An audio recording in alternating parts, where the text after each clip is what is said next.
கர்த்தர் உங்களோடு இருப்பாராக, உங்களை ஆசீர்வதிப்பாராக. நாம் குடும்ப சம்மந்தமான காரியங்களை தொடர்ந்து பார்த்து கொண்டிருக்கிறோம். இந்த இரண்டாவது பகுதியில் குடும்ப வாழ்க்கையில் நடைபெறுகிற சில போராட்டங்கள், some struggles in the family. குடும்ப வாழ்க்கையில் அந்த ஃபேமிலி ஏரியாவில் ஒரு 5 இம்பார்ட்டன்ட் ஏரியாஸில் வந்து ஸ்ட்ரகிள்ஸ், நிறைய விதமான போராட்டங்களை நம்ம சந்திக்க நேரிடும். குடும்ப வாழ்க்கைங்கிறது ஒரு பகுதி பார்க்கும் பொழுது ரொம்ப ஜாய்ஃபுல்லாக நம்ம ஃபீல் பண்ணுவோம்.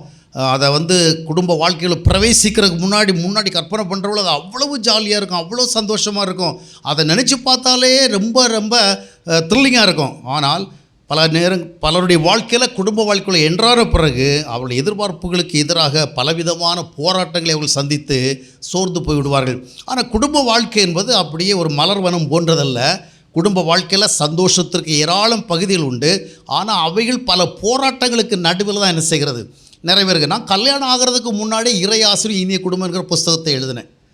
ஒரு சில என்னை கூப்பிட்டு திட்ட கூட செஞ்சாங்க சில பெரிய ஊழியக்காரர்கள்.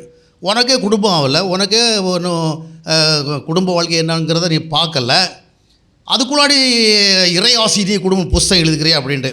ஆனால் நான் எழுதினாலும் ரொம்ப கரெக்டான காரியங்கள் தான் எழுதுனேன். வேதத்தை படித்தும் பல இடங்களில் பல குடும்பங்களில் நடைபெற்ற பல்வேறு காரியங்களை பார்த்து ப்ராக்டிக்கலாக அதை எழுதினேன். நான் இதுவரையிலும் எழுதின எல்லா புத்தகங்களை விட அதிகமாக அநேகரால் வாங்கப்பட்ட புத்தகமும் இறையாசி இனிய குடும்பம் தான். தமிழிலும் ஆங்கிலத்திலும் அது வந்தது. அநேகர திருமணங்களுக்கெல்லாம் அதை கொடுப்பாங்க. ஆனால் அந்த புத்தகத்தை திருமணத்துக்கு முன்னாடியே நான் எழுதினேன். அதுக்கு பிறகு 1-2 சாப்டர் சேர்த்தேன். கல்யாணம் ஆனதுக்கு பிறகு தான் எவ்வளோ நிறைய விஷயங்கள் எழுதினாலும் சில விஷயங்கள் நம்ம நினைக்கிறது மாதிரி இல்லை, இதுக்கு அப்பாலேயும் சில அடிஷன்ஸ் இருக்குது அப்படின்னு தான் குடும்ப வாழ்க்கை பரிசுத்த வாழ்க்கையின் போராட்ட களம்னு ஒரு சாப்டர் சேர்த்தேன். குடும்ப வாழ்க்கைன்னா கற்பனை பண்ணி பார்க்குறவங்கள அவ்வளோ நல்லா இருக்கும்னு எதிர்பார்த்தோம். ஆனால் அங்கேயும் நிறைய விஷயங்கள் கொஞ்சம் வித்தியாசமாக இருக்கிற பார்த்தோன்னே அப்போ இந்த மெசேஜ் மக்களுக்கு என்ன செய்யணும், போய் சேரணும் அப்படின்னு தான் அடுத்ததாக ஒரு சாப்டர் எழுதினேன். அப்போ குடும்ப வாழ்க்கையில் பலவிதமான டிஃப்ரெண்ட் டைப்ஸ் ஆஃப் ஸ்ட்ரகிள்ஸ் நமக்கு உண்டு. ஆனால் அது வந்து அன்நேச்சுரல் கிடையாது, அன்காமன் கிடையாது, இதெல்லாம் காமன் தான். குடும்ப வாழ்க்கை என்பது அதாவது ஒரு ஆணும் பெண்ணும் வந்து ஒன்றா சேர்ந்து ஒரு வாழ்க்கை அமைக்கிறோன்னா 2 பேரும் டிஃப்ரெண்ட் நேச்சர்ஸ் இல்லையா, 2 பேரும் வித்தியாசமானங்க. எண்ணங்களை, நினைவுகளில், சிந்தனைகளில், பார்வைகளில், கருத்துக்களில் பலவிதமான எல்லா ஏரியாஸ்லையும் அவங்க பல டிஃபர் ஆவாங்க. அப்படி 2 பேரும் ஒன்றா வாழ்கிறது வந்து அவ்வளோ எளிதான காரியம் இல்லை. அதனால தான் உலகத்திலேயே ரொம்ப சக்ஸஸ்ஃபுல்லாக வாழ்கிறதுக்கு கடினமான ஒன்று வந்து குடும்ப வாழ்க்கை தான். வியாபாரத்தில் சக்ஸஸ் ஆகிறாங்க, சினிஃபீல்டில் சக்ஸஸ் ஆகிறாங்க, பாலிடிக்ஸில் சக்ஸஸ் ஆகிறாங்க, இன்னும் பல ஏரியாஸ் லைஃப்லாம் சக்ஸஸ் ஆகிறாங்க. இந்த குடும்ப வாழ்க்கையில் தான் சக்ஸஸ் ஆக ரொம்ப கடினப்படும். இப்போ அம்பானியினுடைய மகனுடைய திருமணம் ரொம்ப கோலாகலமாக நேற்றுக்கு முந்தா நாளாக நடக்க ஆரம்பிச்சுருக்குது. அப்போ அதில் கூட பார்த்திங்கன்னு சொன்னால் அந்த அமிதாப் பச்சனுடைய மருமகனும் ஒன்றா வரல அப்படின்னு ரொம்ப காலமாக பேசிகிட்டு இருக்கிறாங்க. இது இந்த நேரத்தில் கூட வந்து மணமக்களை வாழ்த்துற வேலை 2 பேரும் ஒன்றா வரல அப்படிங்கிறதெல்லாம் அதில் சுட்டி காட்டியிருந்தாங்க. அப்போது எவ்வளோ தான் உலக அழகியாக இருந்தாலும் உலக அழகி இருக்கிற இடத்துல என்ன இருக்குது, அவங்க உலக அழகி இல்லையா, உலக அழகியாக இருக்கிற இடத்துல என்ன இருக்குது, உலகத்தில் எல்லாருக்கும் இருக்கிற போராட்டம் அங்கே இருக்குங்கிறத நம்ம சென்ஸ் பண்ண முடியுது. சரி, அது ஒரு உதாரணத்துக்காக. அப்போது இந்த பலவிதமான போராட்டங்களுக்கு மத்தியில் நாம் போராட பழகியிருக்க வேண்டும். We must be good warriors இந்த ஃபேமிலி ஏரியா. குடும்ப வாழ்க்கை நல்ல போராட்டம். எப்படி கணவனுக்கு எதிராக மனைவிக்கு எதிராக கணவன் அப்படி வாழ் எடுத்து போராட்டம் சொல்லலை. குடும்ப வாழ்வின் சந்தோஷத்திற்கும் குடும்ப வாழ்வின் ஆசீர்வாதத்திற்கும் குடும்ப வாழ்வின் மேல் தேவன் வைத்திருக்கிற நோக்கத்திற்கும் எதிராக வருகிற சூழலுக்கு எதிர்த்து போராடணும். புரிகிறதா?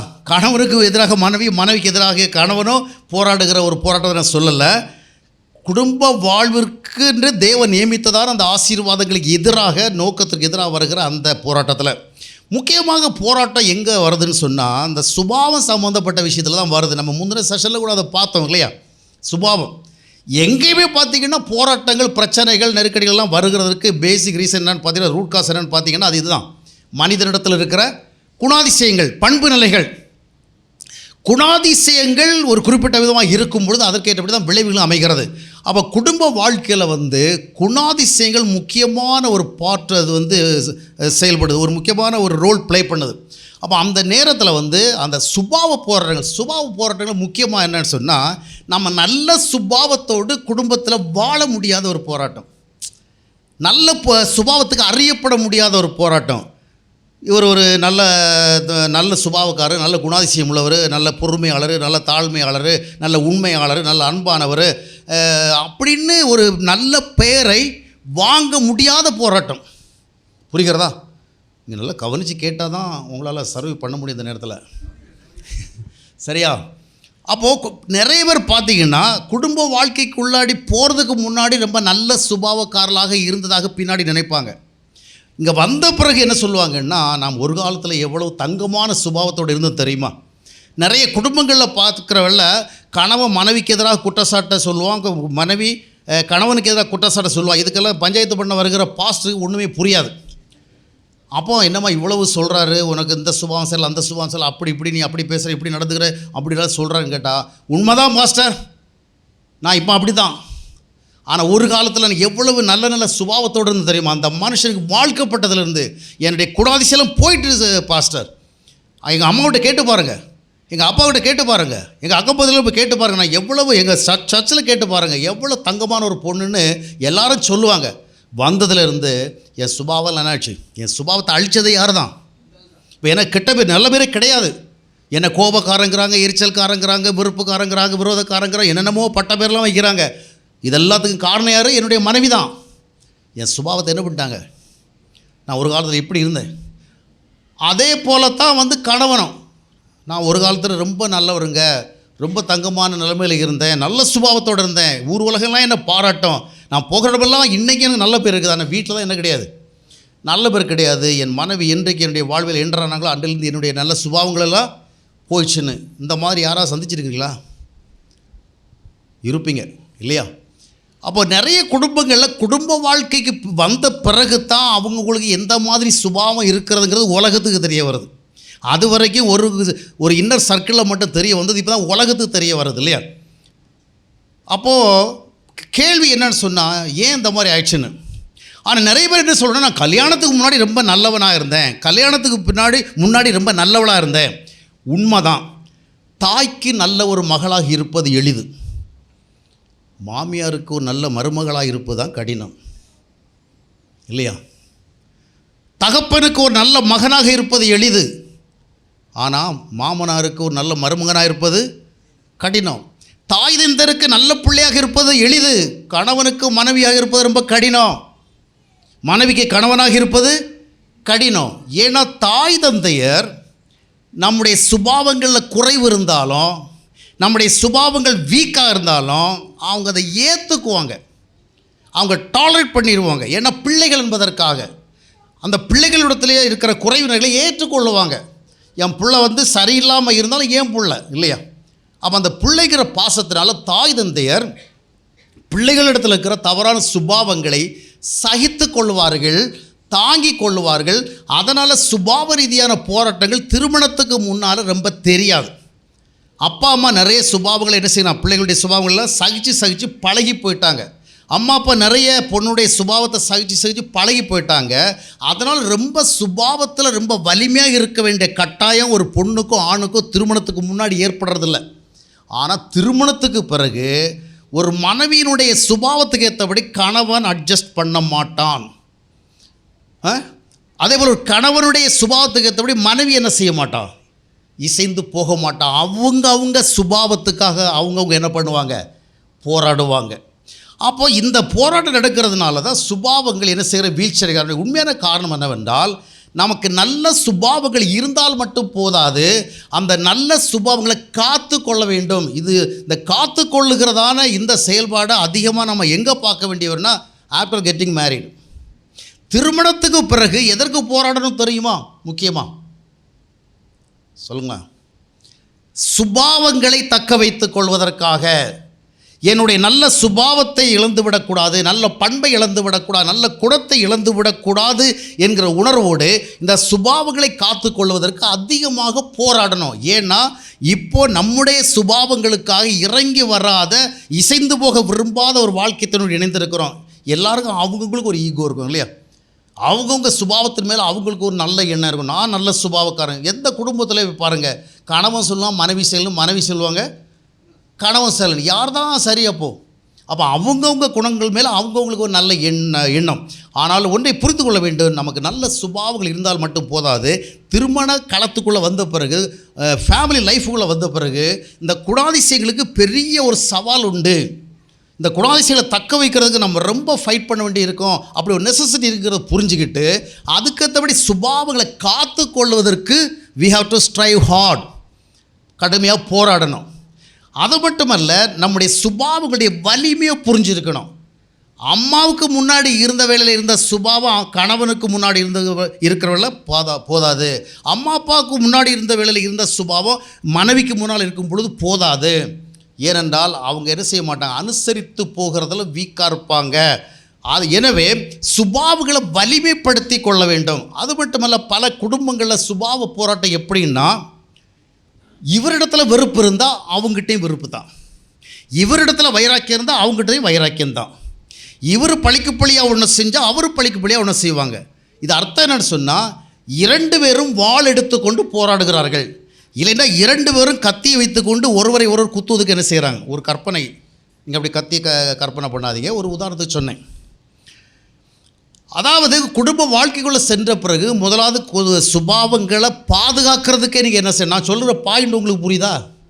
சுபாவங்களை நல்ல பேர் வாங்கிறது முன்னாடி ஈஸி, இப்போ ரொம்ப கடினம். அப்போ அதை காத்துக்கொள்றதுக்கு நம்ம ரொம்ப போராடணும். அது மட்டுமல்ல, ஒரு கணவனுடைய சுபாவம் நாம் விரும்புகிற மாதிரி ஒரு சுபாவமாக இல்லைன்னு சொன்னால், அந்த கணவனிடத்தில் இருக்கிறது போன்ற ஒரு சுபாவத்தை கொண்டே கணவன்கிட்ட போராடக்கூடாது. ஒரு மனைவியிடத்தில் இருக்கிற ஒரு சுபாவம் நமக்கு ஏற்றுக்கொள்ளத்தக்க ஒரு சுபாவமாக இல்லைன்னு சொன்னால், அந்த மனைவியிடத்தில் இருக்கிறது போன்ற சுபாவத்தை கொண்டு போராடக்கூடாது. புரிஞ்சுட்டிங்களா? கணவன் சத்தம் போட்டால் மனைவி என்ன செய்வாங்க, சத்தப்படும். கணவன் கோபத்தில் பேசினா மனைவியும் கோபத்தில் பேசுவாங்க. கணவன் வெறுப்பில் பேசினா மனைவியும் வெறுப்பில் பேசுவாங்க. கணவன் மனைவியுடைய குடும்பத்தை அட்டாக் பண்ணால் மனைவி கணவனுடைய குடும்பத்தை என்ன செய்வாங்க, அட்டாக் பண்ணுவாங்க இல்லையா? கணவன் மாமியாரை திட்டினா மனைவி என்ன செய்வாங்க, அவங்க மாமியாரை திட்டுவாங்க. இப்போ என்ன நடைபெறுகிறது, ஒருவரை ஒருவர் தாக்குகிற முயற்சி. புரிகிறதா? இப்போது இதை உலகத்தில் செக்குலர் வேர்ல்டில் எல்லாருக்கும் போய் நம்ம அட்வைஸ் பண்ண முடியாது. அந்த ஆள் அப்படி இருந்தால் நான் எப்படி இருக்கிறதுங்க அப்படி தான் கேட்பாங்க இல்லையா? இந்த அம்மா இப்படி இருந்தால் நான் எப்படி இருக்கிறது அப்படி தான் கேட்பாங்க. ஆனால் கிறிஸ்தவ வாழ்க்கையில் நாம் தேவனுக்கேற்றவர்களாக வாழ அழைக்கப்பட்டிருக்கிறோம். அப்போது நமக்கென்று இயற்கையிலேயே நல்ல சுபாவம் கிடையாது. எந்த மனிதனுக்கும் இயற்கையில் என்ன கிடையாது, naturally they don't have any good qualities, நல்ல குவாலிட்டிஸ் கிடையாது. நாம் கிறிஸ்துவனுடைய ஐக்கியத்தின் மூலமாகத்தான் நல்ல பண்புகளையும் சுபாவங்களையும் சம்பாதிக்கிறோம். அப்போது ஆண்டவருக்கு முன்பாக நாம் ஒரு குறிப்பிட்ட விதமாக வாழ வேண்டிய அவசியம் இருக்கிறது. அப்போது சுபாவ போராட்டம் வருகிற பொழுது வாளேந்தி வருகிறவர்களுக்கு முன்பாக நாமும் வாளேந்தி செல்லக்கூடாது. பைபிளில் பார்த்திங்கன்னா எல்காத் அசூரிம் அப்படின்னு ஒரு பேர் இருக்குது. ஒரு இடத்துல ஒரு ஊருக்கு பேர் வச்சாங்க. என்ன தெரியுமா? எல்காத் அசூரிம். தெரியாதவங்களை கை தூக்குங்க. தெரியாதவங்க தானே கை தூக்குனீங்க. வழக்கமாக தெரிஞ்சவங்க தான் கை தூக்குவாங்க. சரி, எல்காத் அசூரிம் எங்கே இருக்குது? ஆவடியில் நிச்சயமாக இல்லை. ஆவடி பக்கத்துலேயும் இல்லை, அம்பத்தூர் பக்கத்துலேயும் இல்லை. எங்கே இருக்குது? பைபிளில் தான் இருக்குது. அந்த பைபிள் நம்மக்கிட்ட தான் இருக்குது. படித்தாலும் நிறைய பேருக்கு தெரியலிங்க. நிறைய பேர் என்ன சொல்கிறாங்க, பைபிளை படிப்பாங்க. இப்போ பைபிளை படிக்காமல் இருக்க, எல்லாம் படித்து தான் இருக்கிறாங்க, படித்து தான் தெரியாமல் இருக்குது. எல்காத் அசூரிம். சரி, இப்போ உங்களுக்கு பழைய ஏற்பாடில் இருக்குமா புதிய ஏற்பாடில் இருக்குமா? பேரை பார்த்தா கொஞ்சம் பழைய ஏற்பாடு மாதிரி இருக்குல்ல. இல்லை நாசரேத்து அந்த மாதிரி பெத்தானியா கானா ஊருப்படியெல்லாம் வரலையே. எல்காத் அசூரிம் யாரா தெரிஞ்சவங்க இருக்கிறீங்களா? 2 சாமுவேல் 2:2. நீங்கள் யாரையா கொஞ்சம் எழுந்துலுங்க, உங்களது உலகமே பார்க்கணும். பார்க்க சரி, உட்காருங்க. God bless you. சரி, அவர் வசனத்தை சொல்லிட்டார். இந்த எல்காத் அசூரிங்கிற பேரை எப்படி வந்துட்டு சொன்னால், ஒரு காலகட்டத்தில் சவுல் ராஜாவுடைய மறைவுக்கு பிறகு என்ன நடந்துன்னு சொன்னால், அதாவது சவுலுக்கு பிறகு யார் ஆட்சிக்கு வருதுங்கிற அந்த சூழல் ஏற்பட்டவல்ல. தாவீதுக்கு பக்கம் ஒரு குரூப்பு, அப்புறம் சவுல் மகன் பக்கத்தில் ஒரு குரூப்பு. சவுலுடைய தளபதி அப்னேர், இங்கே யோவாப். அப்போ 2 குரூப்புகளில் எப்போவுமே ஸ்ட்ரகிள்ஸ் போராட்டம் நடந்துக்கிட்டே இருந்து. நடந்துக்கிட்டே இருக்கிற வேளையில் ஒரு காலகட்டத்தில் பார்த்திங்கன்னா அந்த யோபும் அப்னர் என்ன சொல்லுவாங்க, நாம் எழுப்பி சண்டை போட வேண்டாம், நம்ம கூட இருக்க ஆட்கள் எழுப்பி சண்டை போடணுன்னு அவங்க டீம்லேருந்து 12 பேர், இவங்க டீம்லேருந்து 12 பேர், 2 பேரும் எழுப்பி சண்டை போடுங்களா, சிலம்பம் பண்ணுங்கிற வார்த்தை போட்டிருக்காங்க. 2 சாமுவேல் 2:16 பார்த்தீங்கன்னா அது பார்க்கலாம். 2 பேரும் வாலிபர்களுக்கு எழுப்பி சிலம்பம் பண்ணாங்க பாருங்கள். சக்ஸஸ்ஃபுல்லாக சிலம்பம் பண்ணாங்க. ஒருதனுக்கு குறைவே கிடையாது. ஆனால் நடந்தது என்ன, 12 சண்டை போட்டு 24 அவுட்டு. ஏன்னா அவன் என்ன பண்ணான்னா எதிரே இருக்கிறவனை குத்துறதுலாம் குறியாக இருந்தானே ஒழிய அவனும் குத்த வருவான். நாம் அதை தடுக்கணுங்கிறதுல கவனமாக இல்லை. அப்போ என்ன இல்லை, எவன் கையிலையும் என்ன இல்லை, கேடகத்தை யூஸ் பண்ணலை, குத்துறதுலேயே கவனமாக இருந்தான். முடிவு அவனும் விழுந்தான், குத்துறம் விழுந்தான், குத்தப்பட்டவனும் விழுந்தான். அப்போ 24 அவுட்டு. இதுக்கு தான் அந்த ஊருக்கு பேர் எல்காத் அசூரிம் அப்படின்னு பேர் வந்தது. அப்போது பார்த்திங்கன்னா இதுதான் நிறைய குடும்பங்களில் நடக்குது. கணவன் மனைவிக்கு எதிராக கடுமையான போராளி, மனைவி கணவனுக்கு எதிராக கடுமையான போராளி, 2 பேரும் கடுமையாக போராடி கொண்டிருக்கிற விளைவு என்ன தெரியுமா, கணவனும் விழுகிறான், மனைவியும் விழுகிறாள். 2 பேரும் அமைதி இழக்கிறார்கள், 2 பேரும் சந்தோஷத்தை இழக்கிறார்கள், 2 பேரும் வாழ்வை இழக்கிறார்கள். அதனுடைய விளைவாக அவருடைய பிள்ளைகளும் நிறைய நன்மைகளை இழக்கிறார்கள். இன்றைக்கி நிறைய குடும்பம் எல்காத் அசூரி ரகமான குடும்பமாகத்தான் இருக்கிறது. கணவனுக்கு ஈடு கொடுத்து சண்டை போடுகிற மனைவிக்கு ஈடு கொடுத்து ஒருவரை என்ன செய்யறதில்ல, ஜெயிக்க விடுறதே கிடையாது. 1 பேதுரு 3:9 வாஸ்து பார்க்கும்போது என்ன சொல்லப்படும், தீமைக்கு தீமை நீங்கள் என்ன செய்யக்கூடாது. அது மட்டும் இல்லை, ரோமர் 12:21 வாஸ்து பார்க்கும்போது தீமையை நன்மையினால் வெல்லணும். இன்னைக்கு குடும்பங்கள் அழிகிறதுடைய மிக முக்கியமான காரணம் என்றால், கணவன் எப்படி நடந்து கொள்கிறானோ அதே போல் நான் நடந்து கணவனை மேற்கொள்ளணும், மனைவி எப்படி வருகிறாளோ அப்படியே நான் மனைவி மேற்கொள்ளணும். இப்படி ஒருத்தர் வீழ்த்துறதுலேயே குறியாக இருக்கிறதுனால 2 பேருடைய வாழ்க்கையும் அங்கே வீழ்த்தப்படுகிறது. குடும்ப வாழ்க்கையும் ஃபேமிலி லைஃப் என்ன செய்கிறது, தட் இஸ் டிஸ்ட்ராய்ட் தேர். அப்போது என்ன இல்லை, கேடயம் இல்லை. கேடயம் என்றால் என்ன, ஒருவர் கோபதாபப்படுகிறார் என்றால் இன்னொருவருக்கு என்ன ஆயுதம் வேணும், ஒரு கேடயம் போல் அவருக்கு கொஞ்சம் தாங்கி கொள்ளுகிற, பொறுத்து கொள்ளுகிற, சகித்து கொள்ளுகிற தன்மை வேணும். ஆபிரகாமுடைய குடும்பத்திலையும் போராட்டம் இருந்தது. நீங்கள் நினைக்கக்கூடாது நம்ம சமுதாயத்தில் மட்டும்தான் போராட்டம். பிப்ளிக்கல் டைம்ஸில் பார்த்தீங்கன்னா ஆபிரகாமுடைய ஃபேமிலியும் போராட்டம் தான், ஈசாக்குடைய ஃபேமிலியும் போராட்டம் தான், யாக்கோவுடைய ஃபேமிலியும் போராட்டம் தான், எல்லா ஃபேமிலியும் போராட்டம் இருந்தது. ஆனால் ஆபிரகாம் ஜெயித்தார். தன் மனைவி சாரால் நடந்து கொண்ட விதமாக ஆபிரகாம் நடந்து கொள்ளவில்லை. ஆதியாகமம் 21 அத்தியாயத்தை நீங்கள் வாஸ்து பார்த்தீங்கன்னா 11 சாராளுடைய சில நடவடிக்கைகளை பார்த்து ஆபிரகாம் மனம் வெதும்பி அங்கே மனம் விசனப்படுகிறார். He was much distressed. ஆனால் காட் அவர் என்ன பண்ணுறார், என்கரேஜ் பண்ணுறாரு. சார் இந்த நேரத்தில் நீ இதெல்லாம் என்ன செய்ய ஏற்றுக்கொண்டாடா, அது ஒரு காட்ஸ் பிளான் அடிப்படையில். எதற்கு சொல்ல, எல்லா ஃபேமிலியும் வேதாகம காலத்தில் என்ன இருந்திருக்கிற, போராட்டம் இருந்திருக்கிறார். ஆனால் போராட்டத்துக்கு நடுவில் ஒருவரை வீழ்த்துவதிலே குறியாக இருப்பதல்ல. நம்முடைய வாழ்வு மேல் இருக்கிற தேவனுடைய நோக்கம் என்ன, திட்டம் என்ன, எதற்காக நம்ம ஒரு குடும்ப வாழ்க்கையை அமைத்து கொண்டோம், இந்த குடும்ப வாழ்வை நமக்கு கொடுத்த தேவன் எந்த விதமான நோக்கத்தை வைத்து, இது போன்ற சிந்தனை ஓட்டங்கள் நமக்கு அவசியம். அப்போது என்ன, ஒருவர் கோபப்படுகிறான்னா பதிலுக்கு பதில் கோபப்படுவதில்லை, எரிச்சல் பதிலுக்கு பதில் எரிச்சல் அடைகிறதில்ல. நாம் அந்த ஈகோ இருக்கிறதுனால அதை வச்சுட்டு என்ன பண்ணுறோம், விட்டு கொடுக்காதபடி என்ன செய்கிறோம், நீ பெரிதா நான் பெரிதான் போராடுகிறோம், ஆனால் நீ பெரிதோ நான் பெரிதோ என்று கடைசியில் நடைபெறுகிறது என்ன, 2 பேரும் சிறுமை அடைகிறார்கள் இல்லையா. அப்போது பொறுமை இல்லை, தாழ்மை இல்லை, விட்டு கொடுக்கிற மனநிலை இல்லை, சகிப்புத்தன்மை இல்லை, அந்த லாங் சஃபரிங், அந்த என்டியூரன்ஸ், அது போன்ற கேரக்டர்ஸ் இல்லாதனால தோர்த்து போகிற நிலைமை ஏற்படுகிறது. எனவே கர்த்தரோடு உள்ள உறவுகளின் மூலமாக சுபாவ வலிமையை பெற்றுக்கொள்ள வேண்டும். அதே நேரத்தில் நம்முடைய நல்ல சுபாவங்களை காத்து கொள்ள வேண்டும் என்றால் நமக்கு கேடைய சுபாவங்கள் வேண்டும், பொறுமை வேண்டும், தாழ்மை வேண்டும், நமக்கு நல்ல விதமான விட்டு கொடுக்குற மனநிலை வேணும். பாருங்கள், லோத்துக்கும் ஆபிரகாமுக்கும் போராட்டம் வந்ததில் அந்த நேரத்தில் பார்த்திங்கன்னா நினைத்தா லோத்தோட போராடி அவனை சைட் ட்ராக் பண்ணி கொண்டு போகிற ரொம்ப எளிது. ஆனால் என்ன பண்ணான், நீ வலதுபுறம் போனால் நமக்குள்ள சண்டை வேண்டாம்.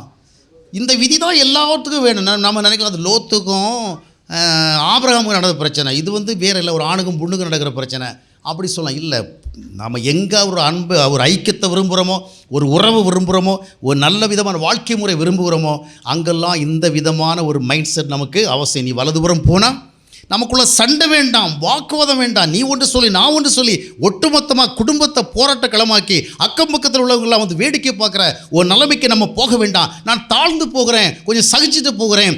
இதற்காக நான் வந்து ஒரு இது என்ன சொல்லுது, என்னை பலவீனன் கூட எடுத்துக்கொள்ளட்டும், கோழை என்று கூட எடுத்துக்கொள்ளட்டும். ஒரு குடும்பம் வாழ்வதற்காக நான் கோழையாவது தவறல்ல. நீ வீரனாக இருந்து ஒரு குடும்பம் அழிவதை விட நீ கோழையாக இருந்து ஒரு குடும்பத்தை வாழவை. நீ வீரனாக இருந்து உன் பிள்ளைகளுடைய எதிர்காலத்தை அழிக்கிறதை விட நீ கோழையாக போய் உன் பிள்ளைகளுடைய எதிர்காலத்தை காப்பாற்று. ஏனென்றால் வீரத்தை நம்ம குடும்ப வாழ்வு சூழலை காண்பித்தோம் என்று சொன்னால் அதில் தோற்பது மற்ற நபர் மட்டுமல்ல, நாமும் சேர்ந்து தான். எனவே குடும்ப வாழ்க்கையில் சுபாவ போராட்டம். முன்னாட்களில் நான் ரொம்ப நல்ல சுபாவமாக இருந்தேன். இல்லை, குடும்ப வாழ்க்கையில் உனக்கு இன்னும் நல்ல சுபாவம், இன்னும் ரொம்ப அது ஸ்ட்ராங்காக இருக்கணும், இன்னும் அதை குறித்த நல்ல தரிசனம் இருக்க வேண்டும். அதற்கு அடுத்தபடியாக பார்க்கும் பொழுது அன்பு குடும்ப வாழ்க்கையில் ரொம்ப முக்கியமாக இருக்கணுங்கிறத இருக்க வேண்டிய ஒரு விஷயம் என்னென்னா அன்பு, த லவ். யோவான் 13ஆம் அத்தியாயத்தினுடைய 35 வசனத்தை வாசித்து பார்க்கும்போது சீடர்களை குறித்து பேசுகிற பொழுது கூட ஆண்டவர் சொன்னால், நீங்கள் என்ன சொன்னால், you must love each other, ஒருவரோடு அன்பு செலுத்தணும். By that the people come to know that you are my disciples, அதனால தான் நீங்கள் என்னுடைய சீடர்ந்து அறியப்படுவீர்கள். அப்போது அன்பின் மூலமாகத்தான் இவர்கள் கிறிஸ்துவோடு தொடர்புடையவர்கள், கிறிஸ்துவை பின்பற்றுவர்கள் உலகம் அறிய வேண்டுமா. நம்முடைய மத சம்மந்தமாக நிறைய ஆக்டிவிட்டீஸ்னால இல்லை, நாம் செய்கிற பெரிய ஊழியத்தினால இல்லை, நாம் சிலுவை அடையாளம் வைத்திருக்கிறதுனால, நம்ம வசன வைத்திருக்கிறதுனால, ஸ்டிக்கர் ஒட்டுக்கிறதுனால இல்லை, பல்வேறு சமய சம்பந்தமான காரியம் செய்கிறதுனால இல்லை, ஒருவர் நேசிப்பதற்கு ஏண்டவர்களாக இருக்கின்ற ஒரு அனுபவம் தான் நாம் கிறிஸ்துவுக்கு சீடர் என்பதை உலகம் அறிய முடியும் என்று ஆண்டவர் சொல்லியிருக்கிறார். அப்போது ஒருவரும் அன்பாக, நம்ம குடும்பத்திலும் அந்த விதி தான் இல்லையா, ஒருவரும் அன்பாக இருக்க வேண்டும்.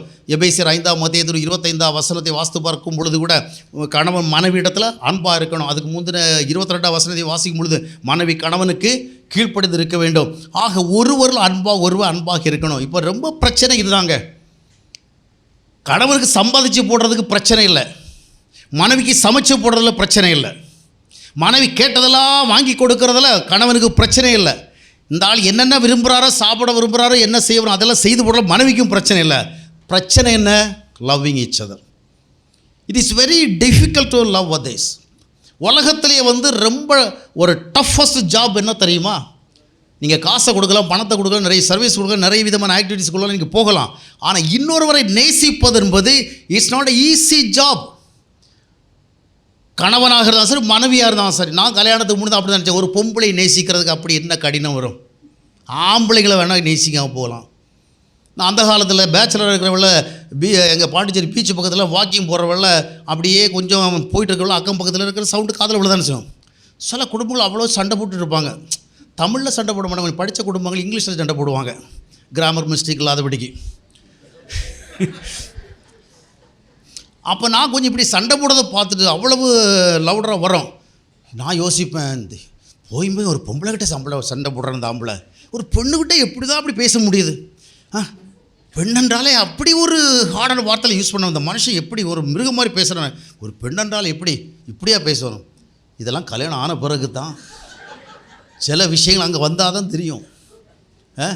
சில இடங்களுக்கு வராதபடி சில விஷயங்கள் என்ன செய்ய முடியாது, அறிய முடியாது. அப்போது அன்பு கூறுவது என்பது ரொம்ப கடினமான வேலைங்க, ஈஸியே கிடையாது. என்ன வேணாலும் செஞ்சிடலாம், அன்பு காட்டுறதான். இப்போ பார்த்திங்கன்னா சிலர் பார்த்திங்கன்னா மற்றவங்களுக்கு எவ்வளோ ஹெல்ப் பண்ணுறாங்க. பணம் வேணும்னா பணம் கொடுக்குறாங்க, உடை வேணா உடை கொடுக்குறாங்க, வீடு வேணா வீடு கொடுக்குறாங்க, கல்வி செலவு கொடுக்குறாங்க, கல்யாணம் பண்ணி வைக்கிறாங்க. ஆனால் ஒன்று மட்டும் செய்ய தெரியாது, எது? அவங்கள நேசிக்க தெரியாது, அவங்களோட அன்பாக பேச தெரியாது, அவங்களோட அன்பாக நடந்துக்க தெரியாது, அவங்களோட அன்பாக அக்செப்ட் பண்ண தெரியாது. மற்றபடி என்ன வேணாலும் செய்ய இரக்கம் இருக்கிறது நிறைய பேரில். மோசி, அதாவது அந்த பிட்டி. நிறைய பேருக்கு வந்து மற்றவங்களை நேசிக்க முடியும், they are merciful, but they are not loving. நேசிக்கிறது வேறு, இறங்குறது வேறு, அப்படி தானே? ஒரு பிச்சைக்காரனை பார்த்து நம்ம இறங்குறோம் இல்லையா? ஆனால் பிச்சைக்காரன் என்ன பண்ணுறதில்ல, நேசிக்கிறதில்ல. நம்ம பிச்சைக்காரன் நேசித்து, வாயா நீ நானும் ஒன்று தான், நீ ஒன்று நான் ஒன்று நேசிக்க, நீ என்ன நேசிக்க, நீ வெளியே நிற்காத வீட்டுக்குள்ளே வான்னு சொல்லுவோமா? வெளியே நிறுத்தி தான் என்ன பண்ணுவோம், என்ன செய்யணும்னாலும் செய்வோம். அப்போது இரக்க சுபாவம் இருக்கிறது வேறு, அன்பு சுபாவம் இருக்கிறது வேறு. அன்பு தான் ரொம்ப ரொம்ப கடினம். பெரிய பெரிய பயங்கரவாதி கூட என்ன செய்யும், இரக்க சுபாவம். நம்ம சந்திரகடத்தில் வீரப்பன் 100கணக்கான மர்டர் பண்ண அந்த சந்திரகடத்தில் வீரப்பன் கூட நல்ல இரக்க சுபாவம் உண்டுன்னு சொல்லுவாங்க. அந்த மலைவாழ் மக்கள் மத்தியில் இருக்கிற அந்த மக்கள் மத்தியில் பல பிரச்சனைகள் முதல்ல ரொம்ப எல்லாம் நிறைய சப்போர்ட்லாம் பண்ணி அந்த இரக்கத்தை காண்பிச்சிருக்கிறார். சரி, இப்போது அன்பு காண்பிக்கல ரொம்ப டிஃபிகல்ட்டி. அப்போது என்னன்னு சொன்னால், முதலாவது அன்பை எப்படி மற்றவங்களுக்கு காட்டுறது? குடும்பத்தில் இது என்னங்க ஒரு பெரிய விஷயம், ஒரு புடவை வாங்கி கொடுத்தா மனைவியை நேசித்த மாதிரி தான், நல்ல சாப்பாடு செஞ்சு போட்டால் கணவனை நேசித்த மாதிரி தான், அப்படி நம்ம நினைக்கலாம். எப்படி how to love others, how to love the wife, how to love the husband. நிறைய பேருக்கு அன்புனாலும் என்னான்னு தெரியாதே. நேசிக்கணும் சொல்கிற விட நேசிக்கணும் என்ன, what it is to love others. அப்போ அன்பு என்பது எப்படின்னு சொன்னால், மற்றவங்க அவங்களுக்கு கொஞ்சம் இசைவாக நம்ம நடந்துக்கிறதில்ல, அவங்களுக்கு சில நல்லது செய்கிறதில்ல. அன்பை எங்கிருந்து ஸ்டார்ட் பண்ணணும்னு சொல்லுங்கள், எங்கிருந்து ஸ்டார்ட் பண்ணணும்? From where we have to start. முதலாவது இன்னொருத்தரை நீங்கள் நேசிக்க விரும்புகிறீங்கன்னா மனசுலேருந்து ஆரம்பிக்கணும். நம்ம வேஷமிட்டு கூட மற்றவங்கள்ட்ட என்ன செய்யலாம், அன்பாக இருக்கிற போல காட்டிக்கலாம். ஆனால் அது ரொம்ப நாள் என்ன செய்யாது, தாக்கு பிடிக்காது. அன்பு நிறைய பேர் பார்த்திங்கன்னா அன்பு கூட முடியாமல் இருக்கிற காரணம் என்னன்னு சொன்னால், அவங்க அந்த அன்பை மனசில் சிந்திக்கிறது கிடையாது. நீங்கள் யாரையா ஒருவர் நேசிக்க விரும்புனா முதல்ல மனதுக்குள்ளே அவரை உங்களை நேசிக்க முடியுதா பாருங்கள். புரிகிறதா? மனதில் நேசிக்க என்றால் நீங்கள் செயல்பூர்வமாக வெளியில் நேசிப்பது இயல்பாக மாறிவிடும், எளிதாக மாறிவிடும். மனதுக்குள்ளே நேசிக்க முடியலைன்னா நீங்கள் வெளியே எவ்வளோதான் நேசித்தாலும் கொஞ்சம் தான், அது ஒரு ஷார்ட் லைஃப் தான். புரிகிறதா?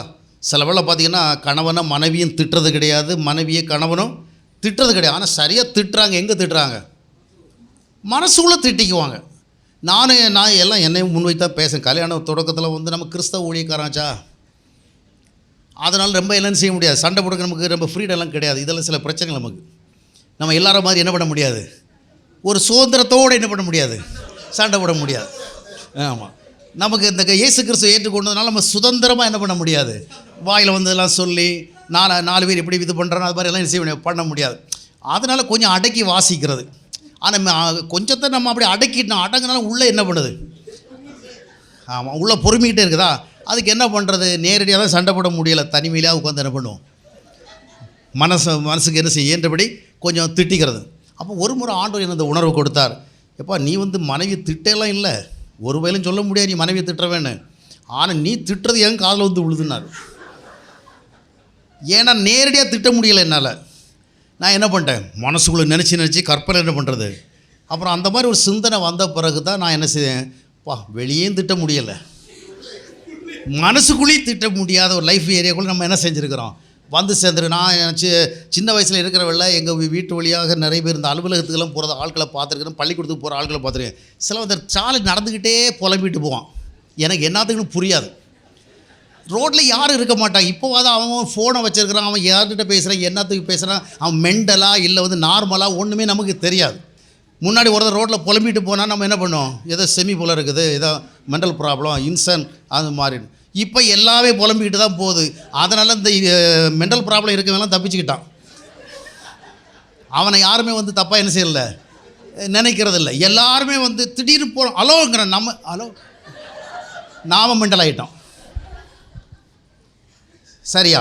அப்போது இந்த மாதிரி வர்ற வேளை நான் பார்த்துருக்கேன், நிறைய பேர் ரோட்டில் அப்படியே புலம்பிட்டு பேசிட்டு திட்டிகிட்டே போய்ட்டுருப்பான். அப்புறம் தான் புரிய வருது, இதெல்லாம் என்னது, வீட்டில் காண்பிக்க முடியாத கோபத்தில் ரோட்டில் என்ன செய்கிறான். சிலவன் அலுவலகத்தில் போயிட்டே புலம்பிகிட்டு இருப்பானா, சார் என்ன சார் புலம்பிகிட்டு இருக்கிறீங்க, அவனும் டக்குன்னு நிறுத்திடுவாங்க. ஏன்னா அவர் அவர் ஒய்ஃபுக்கு எதிராக இருந்த டென்ஷன் என்ன செய்கிறாரு, கொஞ்சம் ரிடியூஸ் பண்ணிக்கிறாரு. அந்த மாதிரி அப்போது நம்ம மனசில் இருந்து ஸ்டார்ட் பண்ணணும். முதலாவது மனைவியாக இருந்தாலும் சரி, கணவனாக இருந்தாலும் சரி, மனசுக்குள்ளே வெறுக்கிற அந்த நிலையில் நம்ம விடுதலை அடையணும். சில நேரங்களில் இயற்கையினுடைய விளைவாக இமோஷனலாக நாம் கொஞ்சம் கோப வார்த்தையை சொல்ல நேரிடும், கோபத்தை காண்பிக்க நேரிடும். ஆனால் அதே கோபத்தை மனசில் என்ன செய்யக்கூடாது. சிலர் மனசில் வச்சுருப்பாங்க, வெளியே காட்ட மாட்டாங்க. சிலர் வெளியே காட்டவும் மனசில் வைக்க மாட்டாங்க. அப்போ வெளியே கோபத்தை காட்டினா கூட பரவாயில்ல, அந்த கோபத்தை எங்கே வைக்கக்கூடாது, மனதில். அதனால தான் பைபிள் என்ன சொல்லுது, நீங்கள் கோபம் கொண்டாலும் பாவம் செய்யாதீர்கள். பாவம் எப்பொழுது வரும், இந்த மனசுக்குள்ளேயே வச்சு சிந்திக்கிறதுனால தான். அப்போது அன்பு காண்பிக்கிறத முதலாவது நான் நேசிக்கிறேன் என்பதை நான் சிலர் பார்த்தீங்கன்னா ரொம்ப ஏப்லஸ்டாக இருப்பாங்க பாருங்கள், நம்ம மனைவிட்ட ரொம்ப அன்பாக பேசுவாங்க, அப்படியே சக்கரை பாவு அப்படியே ஊற்றுற மாதிரி ஊற்றிட்டு இருப்பாங்க, ரொம்ப அன்பாக பேசுவாங்க. மனைவியும் பாருங்கள் ரொம்ப வெல் ட்ரெயின்டாக இருப்பாங்க, கணவன் ரொம்ப அன்பாக பேசுவான். அப்புறம் பார்த்தீங்கன்னா கொஞ்ச நாளைக்கு பிறகு ரொம்ப பிரச்சனை வரும் அவங்களுக்குள்ள. என்னன்னு கேட்டால் ரெண்டு பேரும் உண்மையான நேசம் கிடையாது. இவங்களும் அன்பாக பேச என்ன சொன்ன ஒரு ஆற்றல் பெற்றவங்க, அவரும் அன்பாக பேச ஆற்றல் பெற்றவர். ஆனால் என்ன கிடையாது, சோர்ஸ் கிடையாது, ஸ்டஃப் உள்ள இல்லை. அப்போ ரொம்ப நாள் அதை என்ன செய்யலை, தாக்கு பிடிக்க மாட்டேங்குது. அப்போ நம்ம எங்கேருந்து ஆரம்பிக்கணும்? அதுதான் தேவ சமூகத்தில் நம்ம தேவ உறவோடு பழகி ரோமர் 5:5 சொல்லுகிறது, பரிசுத்த ஆவியின் மூலமாக தேவ அன்பு மனசில் ஊற்றப்பட்டு நம்முடைய இருதயத்தில் ஊற்றப்பட்டிருக்கிறது. The love of God has been poured out into our heart through the Holy Spirit. பரிசுத்தால் ஊற்றப்பட்டிருக்கிறது. அந்த அன்பை நம்ம இருதயத்தில் ருசிக்கும் பொழுது நாம் சைலண்டாக கூட மற்றவங்களை என்ன செய்ய மாட்டோம், வெறுக்க மாட்டோம், திட்ட மாட்டோம். அது வரும், அந்த உணர்வு வரத்தான் செய்யும். உணர்வு வந்து நம்ம என்ன பண்ணுறோம், நம்ம அவராகி பிளாக் பண்ணுறோம். இல்லை, ஐயோ நான் இப்படி என் மனைவிக்கு எதிராக விதமாக யோசனை பண்ணிட்டு இருக்கேன், தப்பு, ஆண்டவர் பார்த்துட்டு இருக்கிற, அது அவருக்கு பிடிக்காது, இந்த மாதிரிப்பட்ட ஒரு இன்னும் டயலாக் நம்மளை ஓடிட்டே இருக்கணும். எல்லாமே நம்ம ப்ராக்டிக்கல் லைஃப்பில் நினச்ச மாதிரி அப்படியே ஒரு மெஷின் மாதிரி ஆண்டவர் நம்ம மாற்றலை. நிறைய விஷயங்களை நம்ம காடோடு சேர்ந்து வாழ்ந்து நிறைய விஷயங்கள் இப்படி தான் என்ன செய்கிறோம், நம்ம சரி பண்ணுறோம். அப்போ அன்பு என்பதை இருதயத்துக்குள்ளே சிந்திக்க பழக வேண்டும். அன்பாக பேசுவது என்பது ஒரு கலையாக இருக்கலாம், ஆனால் அன்பாக சிந்திக்க பழகணும். அன்பாக சிந்திக்க பழக பழக நாம் அன்பாக நடந்து கொள்வதற்கும் நாம் பழகிவிடும். அப்புறம் அடுத்த கட்டத்தில் தான் நம்ம அன்பை வந்து செயல்படுத்தணும். அது மட்டுமல்ல, அன்பாக இருக்கிற எவருக்கும் மிக முக்கியமான தேவை என்னவென்றால் சகிப்புத்தன்மை. ஒரு பெரிய ஸ்பிரிட் ஆஃப் டாலரன்ஸ் உங்களுக்கு இல்லைன்னு சொன்னால் நீங்கள் யாரையும் நேசிக்கிறதுல வெற்றி காணவே முடியாது. என்றால் நீங்கள் அன்பு காட்டினாலும் எப்பொழுதும் மற்றவர்கள் இன்னொரு விதமாக ரியாக்ட் பண்ணுவான்னு உங்களுக்கு தெரியாது. எந்த நேரத்தில் யாருடைய மனம் எவ்விதமாக செயல்படும், யாருடைய வார்த்தை விதமாக வரும் சொல்ல முடியாது. அப்போது நம்ம அன்பு கூறுவதாக நம்முடைய லைஃப்பில் உண்மையான ஒரு கோலாக இருக்குது, ஒரு பர்பஸாக இருக்குதுன்னு சொன்னால் அந்த அன்பு கூறுவதற்காக என்ன செய்ய வேண்டும், சகிப்புத்தன்மை, லாங் சஃபரிங், என்டியூரன்ஸ், அது வந்து ரொம்ப முக்கியமாக வேணும். அதில் இன்னொரு பிரச்சனை என்னென்னு சொன்னால், சில நேரத்தில் நம்ம அன்பு கூறத்தான் நினைக்கிறோம், அப்படி தானே? அன்பு கூறத்தான் நினைக்கிறோம், அன்பு காட்டத்தான் நினைக்கிறோம், காட்ட முடியலையே. நானும் அன்பாக நடந்துக்கணும்னு ஆசைப்படுறேன், முடிய மாட்டேங்குதே. அன்பாயில்லைன்னு வீட்டில் பல நேரங்களும் பேசுகிறத கேட்டு ஒரு நேரம் கணவன் வந்து என்ன பண்ணுறாரு, வெளியே இருந்து முடிவு பண்ணிட்டு வரார். சரி, இப்போ நம்ம தொடர்ந்து கெட்ட பேர் வாங்கிட்டு இருக்கிறோம், அன்பை இல்லை சொல்லிட்டு இருக்கிறாங்க. அதனால் நம்ம இன்றிலிருந்து என்ன பண்ணுவோம், அன்பாக இருப்போம். சரின்னு சொல்லி வெளியே வந்தவர் போய் கொஞ்சம் அன்பாக பேச ஆரம்பிக்கிறார். உடனே மனைவி என்ன சொல்கிறார், இது என்ன புது பழக்கம்? இவர் கொஞ்சம் மனம் திரும்பி வராரு. மனம் திரும்பி என்ன செய்கிறாரு, நம்மளை கொஞ்சம் மாற்றிக்கோமேன்னு வராரு. வந்தால் இங்கே என்ன பண்ணுறாங்க, இது என்ன புதிய பழக்கம், இப்படிலாம் எல்லாம் ஏமாற்ற முடியாதுங்க, அது வேற எவ்வளோ பார்த்துக்க வேண்டியதான் அப்படின்னு. அப்போ அவருக்கு உடனே என்ன ஆகிடுது, ஹார்ட் ஆகிடுறாருல. அப்போ அன்பு கூற இவன் ஹீஸ் வில்லிங், அவரால் என்ன பண்ண முடியலை. அப்போ சில நேரங்களில் நம்ம அன்பு காட்ட வந்தாலும் அன்பு காட்ட முடியலை. இப்போ பாருங்கள், நம்ம ஒரு வீட்டுக்குள்ளே வந்து ஒருத்தர் ஹெல்ப் பண்ண விரும்பினா அந்த வீட்டை கதவு திறந்து விடணுமே, கதவை அடைச்சி போட்டுக்கிட்ட நம்ம எப்படி ஹெல்ப் பண்ணுறது, பண்ண முடியாதுல்ல. அதே போல் நிறைய பேருடைய இருதயங்கள் அடைபட்டதாகவே இருக்கிறது. அது அடைபட்டதாக இருக்க அப்படின்னா அன்பை காண்பிக்க முடியல. அப்போ அன்பை காண்பிக்கிறதுக்கு கூட you have to strive very hard. ஏன்னா சிலருடைய இருதயங்கள் அந்த விதமாக இருக்குது. இப்போது நீங்கள் அன்பாக பேச போகிறீங்க, நாம் அன்பாக பேச போகிறதுக்கு முன்னாடி அவங்க கடுகடுன்னு பேசினா எப்படி இருக்கும், கடுமையான வார்த்தையில் பேசினா. அப்போ எத்தனையோ இந்த உறவுகள் உங்கள் மத்தியில் கூட பார்த்திங்கன்னா சில உறவுகள் வந்து கொஞ்சம் செட்ரேட் ஆகி போவோமே, நாம் வந்து என்ன செய்வோம், ஒரு ரெக்கன்சிலேஷன் அந்த மாதிரி பண்ணிட்டு போவோம், தொடர்ந்து நம்ம வெறுப்பு உறவத்தில் இருக்க வேணாம்னு போவாங்க. ஆனால் இவங்க போக நேரும்போது அவங்க வாய்க்கு வந்து அப்படி என்ன செய்வாங்க, திட்டுவாங்க. இங்கே யார் இருக்கிறான்னு நீங்கள் வந்த அப்படின்னெல்லாம் இது பண்ணுவாங்க. அப்போது அன்பு காண்பிக்க போனாலும் அன்பை காண்பிக்க முடியலை. அப்போ என்ன பண்ணுறதுங்க, எல்லாரையும் நேசிக்க முடியாது என்பதை நான் உங்களுக்கு சொல்லுகிறேன். சந்தோஷமே இல்லை உங்களுக்கு? எஸ்,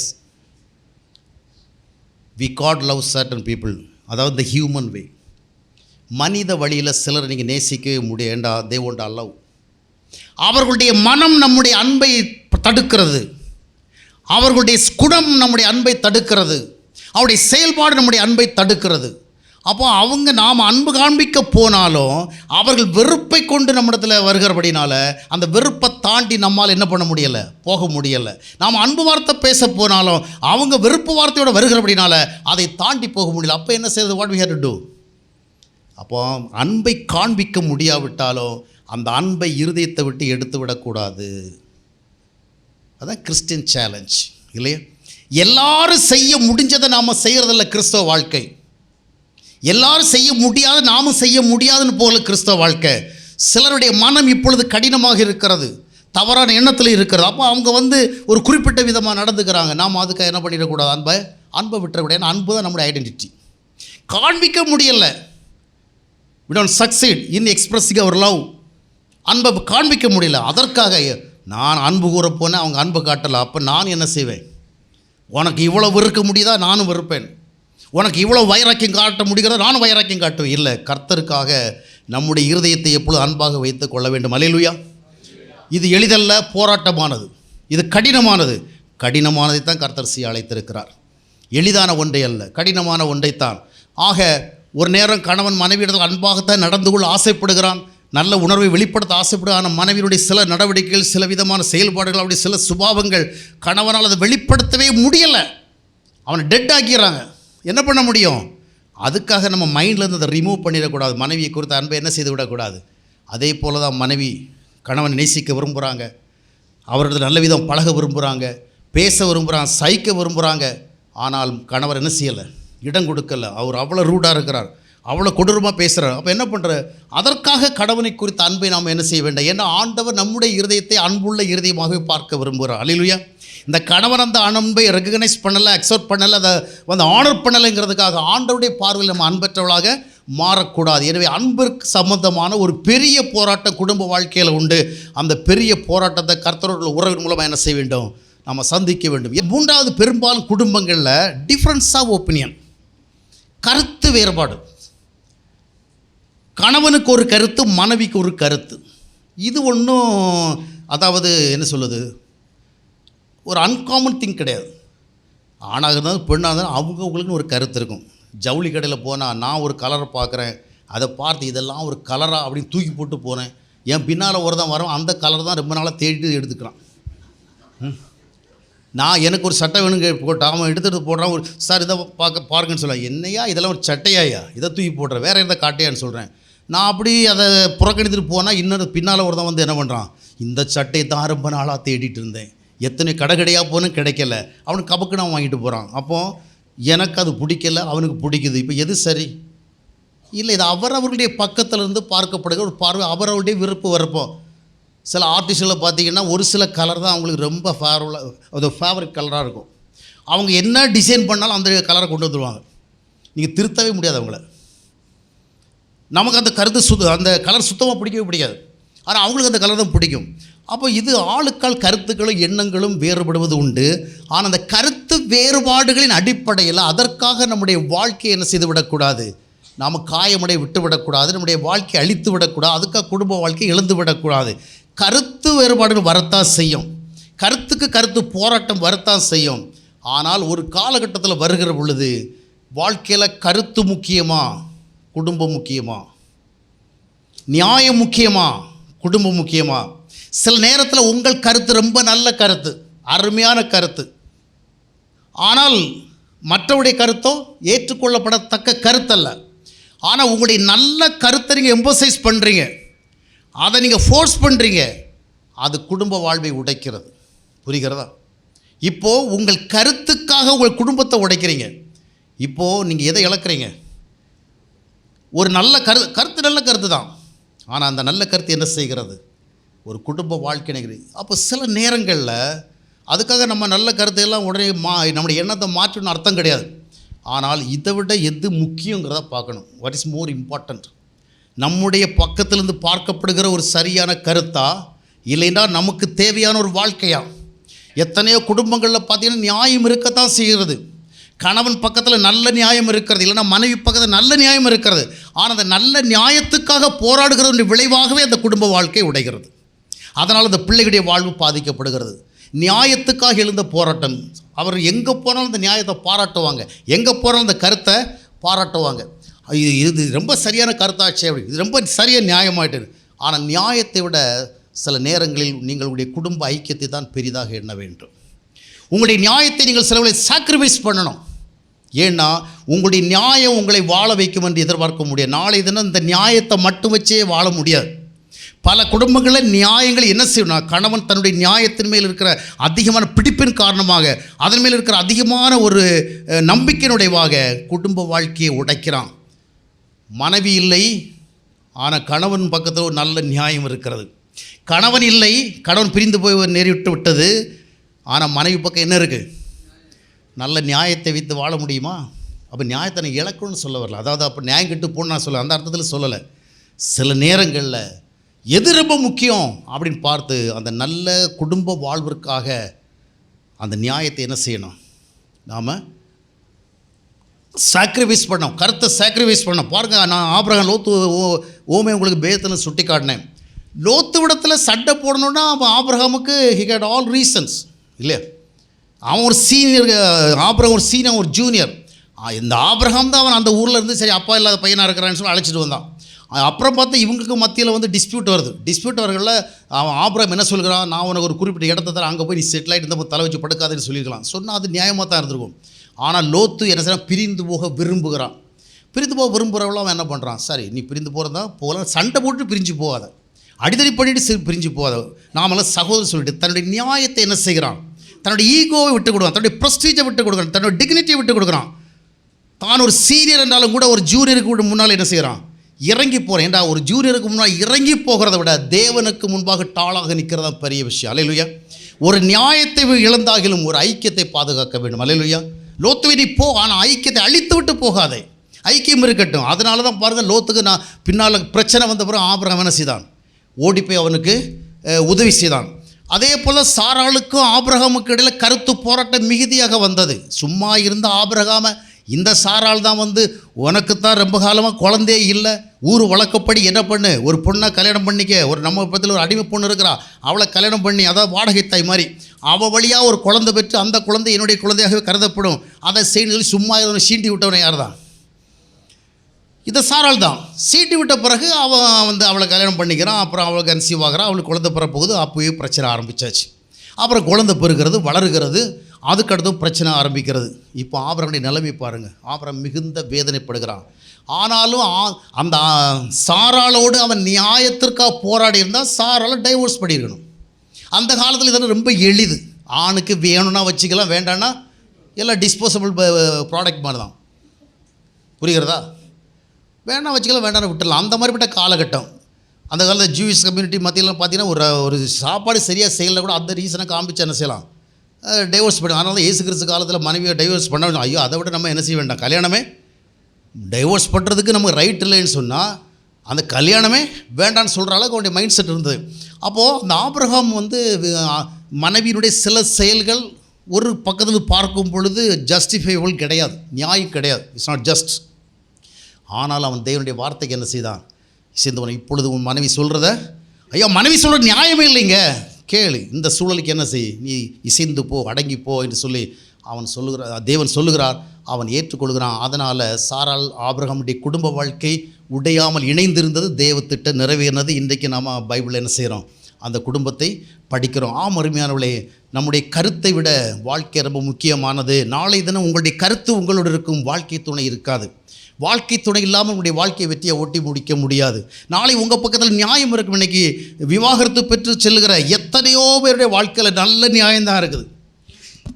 கணவனை பிரிந்ததுக்கு நல்ல நியாயம், மனைவியை பிரிந்தது நல்ல நியாயம். ஆனால் அந்த நியாயங்கள் அவர்களை என்ன செய்யலை, வாழ வைக்கவில்லை.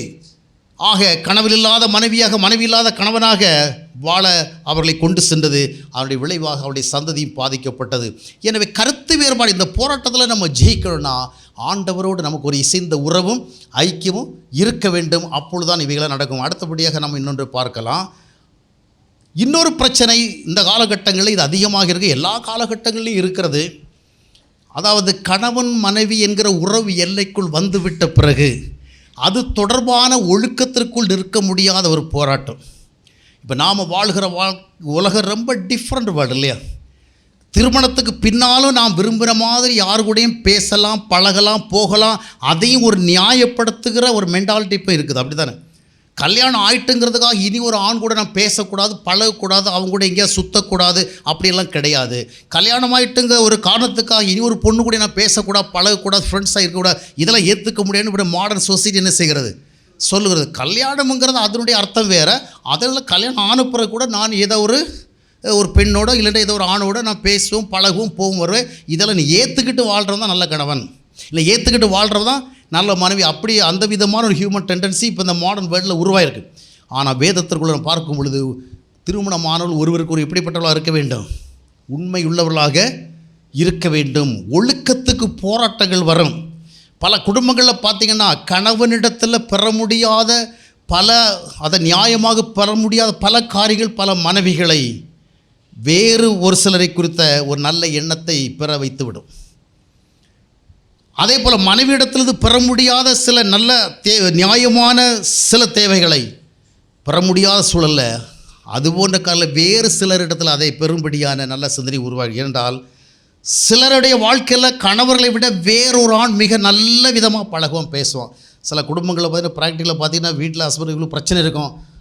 இந்த பொண்ணு ஆஃபீஸுக்கு போகும், ஆஃபீஸுக்கு போகல அங்கே ஒரு ஸ்டாஃப் இருப்பான். என்ன மேடம் ரொம்ப சோர்வாக இருக்கிறீங்க, ரொம்ப டல்லாக இருக்கிறீங்க, என்ன ஆச்சு இதுன்னு சொன்னால், இல்லை சார் ஃபேமிலியில் சில ப்ராப்ளங்கள். ஐயோ உங்களுக்குமா அந்த பிரச்சனை. அப்புறம் இது சில விஷயங்களை சொல்லக்கூடாது, இப்படிமா நடப்பாங்க ஹஸ்பண்டு, அப்படி சொல்லி ரொம்ப கன்சர்னிங்காக பேசுவாங்க, ரொம்ப அக்கறையாக பேசுவாங்க. இதை பார்க்குறவள்ள இவங்களுக்கு என்ன வந்துடும், என் கணவன் எவ்வளவு மோசக்காரன், இவன் எவ்வளவு நல்லவன், இந்த ஆள்கிட்ட எவ்வளோ நல்ல பண்பு இருக்குது. ஆனால் ஒரு கணவன் மனைவி என்ற உறவுக்குள் வருகிற பொழுது தான் யார் யார் எப்படி நடந்து கொள்வால் தெரியும். கணவன்கிற எல்லைக்கு அப்பால் எந்த ஆணும் பிரியப்படத்தக்கவனாகத்தான் இருப்பான். கணவன் மனைவி எல்லைக்கு அப்பால் எந்த பெண்ணும் பிரியப்படத்தக்கதாக இருக்கும். ஆனால் அது உண்மை இல்லை. அதனால தான் பார்த்தீங்கன்னா 7 வருஷம் 8 வருஷம் லவ் வைஸாக ஜாலியாக சுற்றிட்டு இருப்பாங்க வாழ்க்கையில். உன்னை விட்டால் எனக்கு யாரும் கிடையாது, என்னை விட்டால் உனக்கு யாரும் கிடையாதுங்கிற மாதிரி அடைந்தால் மகாதேவி இல்லைன்றால் மரண தேவின்னு வசனம் பேசிட்டு செய்வாங்க, வாழுவாங்க. 7 வருஷம் 10 வருஷம் லவ் பேர்ட்ஸாக இருப்பாங்க. கல்யாணமான 1 வருஷம் கண்டினியூ பண்ணுறது கடினம். ஏன்னா கணவன் மனைவி என்ற எல்லைக்குள் வந்த பிறகுதான் வாழ்க்கை என்பது ஒரு போராட்டக்களமாக இருக்கிற நிஜங்களை பார்க்கிற இடம். அங்கே தான் நம்முடைய மனநிலையும் குணநிலையும் ரொம்ப முக்கியமாக கருதப்படும். அப்போ கணவன் என்கிற எல்லையை தாண்டி ஒரு பெண் இன்னொரு ஆணிடத்தில் ஒரு ஈர்ப்பை என்ன செய்யக்கூடாது, ஏற்றுக்கொள்ளக்கூடாது. மனைவி என்கிற எல்லையை தாண்டி ஒருவேளை மனைவியிடத்தில் பெற முடியாத ஒரு அன்பையோ ஒரு கனத்தையோ ஒரு மரியாதையோ, இல்லை கணவனது பெற முடியாத ஒரு கனத்தையோ அன்பையோ ஒரு பரிவையோ வேறு யாரோ தருவதற்கு ஆயத்தமாக இருக்கலாம். ஆனால் அது வாழ்வை அழிக்குமே அன்றி அது வாழ்வை கட்டாது. இன்றைக்கி கணவனிடத்தில் கண்ட கசப்பின் விளைவாக, மனைவியினிடத்தில் கண்ட கசப்பின் விளைவாக வேறு யாரோ இனிமையாக பேசுவது ஒரு ஆறுதலாக இருக்கலாம். ஆனால் இந்த ஆறுதல் அழிப்பதற்கு வந்த ஆறுதல். நாம் நம்முடைய குடும்பத்துக்குள்ளே பார்த்த ஒரு கசப்பின் மத்தியில் யாரோ ஒரு இனிமையாக பேசுகிற பழகி பார்க்கணும், அது நமக்கு ஒரு தேவன்தான் இப்படிப்பட்ட ஒருத்தர் மூலமாக நம்ம ஆறுதலை தருகிறாரோன்னு எண்ண வைக்கும். அந்த ஆறுதல் நம்மை அழிப்பதற்காக சாத்தானிடத்தில் வந்த ஒரு ஏஜென்சி என்பதை புரிந்து கொள்ள வேண்டும்.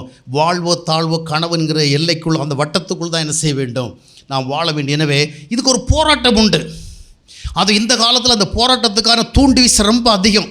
ஒரு காலத்தில் கணவன் மனைவி எங்கள் எல்லைக்குள்ளே அந்த பக்கம் இந்த பக்கம் திரும்பி பார்க்கக்கூடாதுங்கிற ஒரு மாரல் கோடு இருந்தது சமுதாயத்தில், அந்த மரபு இருந்தது. இப்போ மரபு இல்லை, எல்லாம் மாறி போய் விட்டது. வேணும்னா வச்சுக்கலாம், வேண்டாம்னா விட்டுக்கலாம். இங்கே இருக்கிறவங்கள விட வேறு வெளியே இருக்கிறவங்க கொஞ்சம் விரும்பத்தக்கலாம் தான் இவங்களை விட்டுடலாம் அப்படிங்கிற ஒரு மனநிலை உருவாச்சு. அதனால் வெளிநாடுகளெல்லாம் 6-7 கல்யாணம் என்ன செய்கிறாங்க, பண்ணுறாங்க. அவன் வெளியிறங்கவும் பண்ணுறான், இவன் மறைச்சி பண்ணுறான், அவ்வளோதான். இந்தியாவில் இல்லையா, அவன் உண்மையை வெளியிறங்கமாக சொல்லுவான், நம்ம இந்தியாக்காரன் என்ன பண்ண மாட்டான். அவனுக்கு ஒய்ஃப்கிட்ட பிரியம் இல்லாமல் இன்னொரு பொண்ணு பிரியம் வந்துச்சுன்னா இந்த ஒய்ஃபை இப்போ டைவோர்ஸ் பண்ணும், அந்த பொண்ணை கட்டிக்குவோம். நம்மளால் இதையும் விட மாட்டான் அதையும் விட மாட்டான். அப்புறம் வெட்டுக்கூத்து தினத்தந்திலையும் தினமரலையும் டெய்லி என்ன வரும், வெட்டுக்கூத்து கதைகள் வந்துகிட்டே இருக்கு. அவன் அப்படி இல்லை, டிரான்ஸ்பரண்ட்டாக எனக்கு உன் மேலே அந்த இது போயிடுச்சு, மனசு அந்த ஆசை போயிடுச்சு, அதனால் எனக்கு பிரியமான வேற ஒரு பொண்ணு விட போனால் அவ்வளோ விட்டுருவான். இவன் இதையும் விட மாட்டான் அதையும் விட மாட்டான், அப்புறம் 3வது இடத்துக்கும் போயிட்டு இருப்பான். நிறைய பிரச்சனைகள். எனவே ஒழுக்கத்திற்கு ஏற்படுகிற போராட்டங்களை நம்ம என்ன செய்ய வேண்டும் என்றால் மேற்கொள்ள வேண்டும். கணவன்கிற எல்லையை தாண்டி கணவனிடத்திலிருந்து பெற வேண்டியதை இன்னொரு எதிர்பார்க்கிற அந்த பாவத்திற்கு நம்ம ஒருபோதும் போகக்கூடாது. அந்த இம்மாரலிட்டிக்குள்ளே நம்ம போகக்கூடாதபடிக்கு நம்மை காத்துக்கொள்ள வேண்டும். குடும்ப வாழ்க்கையில் இப்படிப்பட்ட போராட்டங்களும் படிக்காதவர்கள் மத்தியிலும் படித்தவர்கள் மத்தியிலும் அதிகமாக வருகிறதை புரிந்து கொண்டு நாம் எச்சரிக்கையாக வாழ வேண்டும். நம்ம சீக்கிரமாக முடிப்போம். அடுத்ததாக பார்க்கும் பொழுது நிறைய விஷயங்கள் குடும்ப வாழ்க்கையில், இந்த கணவனை விட்டு நீ பிரிந்து போ, இந்த மனைவியை விட்டு நீ பிரிந்து போ, இவள் உனக்கு ஏற்ற மனைவி அல்ல, இவன் உனக்கு ஏற்ற கணவன் அல்ல என்கின்ற உணர்வை கொடுக்குற காரியங்கள் உண்டு. நிறைய குடும்பங்களில் பார்த்திங்கன்னா இன்றைக்கி நிறைய பேர் பிரிந்து போகாமல் இருந்தாலும், அதாவது inwardly they have been divided. நிறைய பேர் கோர்ட்டுக்கு போயிட்டு கணவன் நாங்கள் கணவன் மனைவி இல்லை அப்படின்னு போயிடுறாங்க. ஆனால் நிறைய பேர் ஒரே குடும்பத்தில் இருக்கிறாங்க. They are staying together but not living together. ஒன்றா வாழலை, உள்ளுக்குள்ளேயே பிரிவினல் நிறைய குடும்பங்கள் இருக்கிறது. ஆனால் இந்த நேரத்தில் நீங்கள் பார்க்க வேண்டும், வாழ்க்கையில் நிறைய பிரச்சனைகள் வரலாம், போராட்டங்கள் வரலாம், குணாதிசய ரீதியாகவோ நடத்தை ரீதியாகவோ பல்வேறு காரணங்களால் போராட்டங்கள் வரலாம். ஆனால் ஒரு குடும்ப வாழ்க்கையை வெட்டி விட்டு வெளியே போக தூண்டுகிற அந்த உணர்வுகளை நாம் என்ன செய்ய வேணும்? மேற்கொள்ள வேண்டும். பல்வேறு காரணங்கள் இந்த கணவனோடு தொடர்ந்து வாழ்வது அவ்வளவு விரும்பத்தக்கது அல்ல என்ற உணர்வை கொடுக்கும். பல்வேறு காரணங்கள் இந்த மனைவியோடு தொடர்ந்து வாழ வேண்டிய தேவைங்கிற உணர்வை கொடுக்கும். ஆனால் இந்த உணர்வுகளை சார்ந்து நாம் வெளியே சென்று விட்டோம் என்றால் அதனுடைய விளைவாக வாழ்க்கை என்பது மீதியான கசப்புகளை சந்திக்க நேரிடுகிறோம். எனவே மல்கியா தீர்க்கதரிசி புஸ்தகம் 2:16 வாஸ்து பார்க்கும் பொழுது, தள்ளி விடுதலை நான் வெறுக்கிறேன். உனக்கு நியாயங்கள் இருக்கலாம், உனக்கு காரணங்கள் இருக்கலாம், உனக்கு நான் அந்த விதமாக செய்வது சரியென்று தோன்றலாம். ஆனால் நான் என்ன செய்கிறேன்? தள்ளி விடுதலை வெறுக்கிறேன். எனவே சில முட்களை நீங்கள் ஏற்றுக்கொண்டு, சில நெருடல்களை நீங்கள் ஏற்றுக்கொண்டு, சில வருத்தங்களை ஏற்றுக்கொண்டு நாம் அமைத்து கொண்ட குடும்ப வாழ்வை கட்டி எழுப்புவதற்கு தேவனுடைய கிருபையை நாம் தேட வேண்டும். தள்ளி விடுதலை தேவன் விரும்பவில்லை. ஆனால் சில நேரத்தில் சிலர் பிரித்து நான் போயே ஆவேன்னு சொன்னால் அவங்கள கட்டாயப்படுத்த முடியாது. நான் போயே தீர்வேன்னு சொன்னால் நீ போயிடாத அப்படின்னு நம்ம தடுத்து நிறுத்தியும் சாதிக்க முடியாது. சில குடும்பங்கள் அப்படி இருக்கிறது. பிரிந்து போய்த்தான் தீர்வேன்னு சொன்னால் பிடித்து வைத்தாலும் அது நிற்காது. ஆனால் நாம் பிரிந்து போகக்கூடாது. அல்லேலூயா. நாம் பிரித்து விடக்கூடாது. சிலர் உன் மேலே எனக்கு விருப்பமில்லை இருக்கமில்லை, என்னை விட்டு நான் போயிடுறேன்னு சொன்னால் அந்த மாதிரி ஆட்களை நம்ம இழுத்து வைத்து நீண்ட காலம் என்ன செய்ய முடியாது? வாழ முடியாது. ஆனால் நாம் தேவனை அறிந்தவர்கள், கர்த்தரை அறிந்தவர்கள் ஒருபோதும் பிரிந்து போக என்ன செய்யக்கூடாது? முடிவு செய்ய பிரித்து விடவும் புரிந்து. லோத்து பார்த்து ஆபிரகாம் சொன்ன, நீ பிரிந்து போகிறதால் போகலாம், நான் பிடிச்சி வைக்க முடியாதுப்பா. ஏன்னா என் மேலே உனக்கு விருப்பம் போயிடுச்சு, என் மேலே உனக்கு அன்பு போயிடுச்சு, என் மேலே என்னோட இருக்கிற உனக்கு ஒரு நல்ல மனநிலை இல்லை, அதனால் நீ எப்படி எங்கே இருன்னு உனக்கு கட்டாயப்படுத்த முடியாது. பிரிந்து போனாலும் என்ன செய்யலாம்? போகலாம். நீ வலது பக்கம் போனால் நான் இடது பக்கம் போகலாம். ஆக பிரிந்து போயே தீர்வேன்னு சொல்லுகிறவர்களை பிடித்து வைத்தும் ஒன்றும் பண்ண முடியாது. ஆனால் அந்த பிரிவினைக்கு நாம் ஒருபோதும் என்ன செய்யக்கூடாது? காரணமாக இருக்கக்கூடாது. கர்த்தரோடு உள்ள ஐக்கியத்தில் நாம் தொடர்ந்து வாழ்வதற்காக இந்த பிரிவினை நாம் என்ன செய்ய வேண்டும்? எதிர்க்க வேண்டும். ஒருவேளை அந்த குடும்ப வாழ்வு தொடர்பான அநேக சந்தோஷங்கள், அநேக நன்மையான காரியங்கள் அநேகருக்கு கிடைக்கிறது போல நமக்கு கிடைக்காமல் போகலாம். இந்த நிலையற்ற உலக வாழ்க்கையின் கொஞ்ச கால சூழலுக்காக இவைகளை நாம் ஏற்றுக்கொள்ள வேண்டும் என்று, அதற்காக தேவனுடைய விருப்பத்துக்கு எதிராக, தேவனுடைய நோக்கத்திற்கு எதிராக நாம் என்ன செய்யக்கூடாது? நாம் உருவாக்கி கொண்ட அந்த ஒரு உறவை உடைத்து கொண்டு வெளியே செல்வதற்கு விரும்பக்கூடாது. தேவனுக்காக என்ன செய்யணும்? இந்த உலகத்தில் அந்த போராட்டத்தை சந்திக்க வேண்டும். சரி, இப்போ நிறைய காரியங்களை பார்த்துட்டோம். நான் 5 பாயிண்ட் சொன்னேன், 5 இப்போ சொல்லிட்டேன். கவனிச்சிங்களா? எல்லாம் சொன்னீங்க பிரதர், கேட்குறதுக்கு நல்லா தான் இருக்குது. இதெல்லாம் வாழ்ந்து பார்த்தா தானே தெரியும். மேடையில் நின்றுக்கிட்டு 4 நோட்ஸ் எடுத்து வந்துட்டு அங்கே அந்த வசனம் அப்படி சொல்லுகிறோம், இங்கே இந்த வசனம் சொல்லுகிறோம், ரொம்ப எளிது பிரதர். நம்ம ஆக்சுவலாக லைஃப்பை லீவ் பண்ணி பார்த்தா தான் தெரியும். சிலர் சில விஷயம், நீங்கள் எங்கள் குடும்பத்தில் ஒரு நாள் இருந்து பார்த்தா தான் தெரியும். என் மனைவி எப்படி நடந்துக்கிறாங்கிற நீங்கள் பார்த்தா தான் தெரியும். என் கணவன் எப்படி நடந்துக்கிறான்னு பார்த்தா தெரியும் சொல்லுவாங்க. உண்மை தான். நிறைய விஷயங்கள் டிஃபிகல்ட்டு தான். ஆனால் ஏற்கனவே சொன்னபடி கடினமானதை வாழ்வதற்கு தான் நம்ம அழைக்கப்பட்டிருக்கிறோம். சவுலால் கூடலில் கோலியத்தை வீழ்த்துறதுக்கு, ஆனால் தாவீது சொன்னால் என்னால் முடியும். ஏன்னா I have the relationship with God, I am with my God. முடியும். ஆக எல்லாராலும் முடியாத நம்ம முடியும்படியாக செய்வதற்கு தான் கர்த்தர் அழைத்திருக்கிறாரு. சரி, இப்போது அன்பு காட்டுறதுக்கும் போராட்டம் இருக்குது, சுபாவத்தை காட்டுறதுக்கும் போராட்டம் இருக்குது.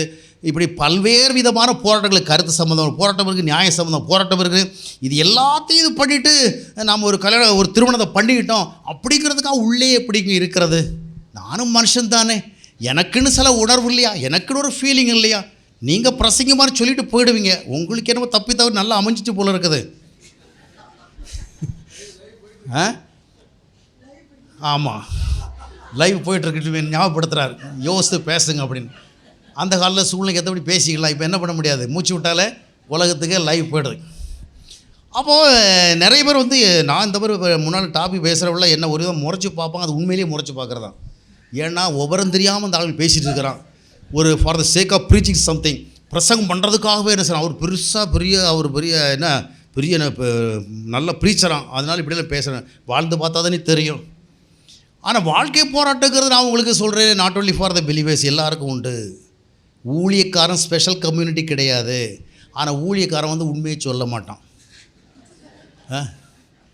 ஊழியக்காரன் சொல்கிறத பார்த்தா தான் நிறைய பேருக்கு நமக்கு மட்டும்தான் பிரச்சனைகள் சொல்லணும். நான் நிறைய பேரை கேட்டிருக்கேன், எனக்கும் என் மனைவிக்கும் ஒரு நாள் கூட ஒரு சிறு கருத்து வேறுபாடு ஏற்படலை.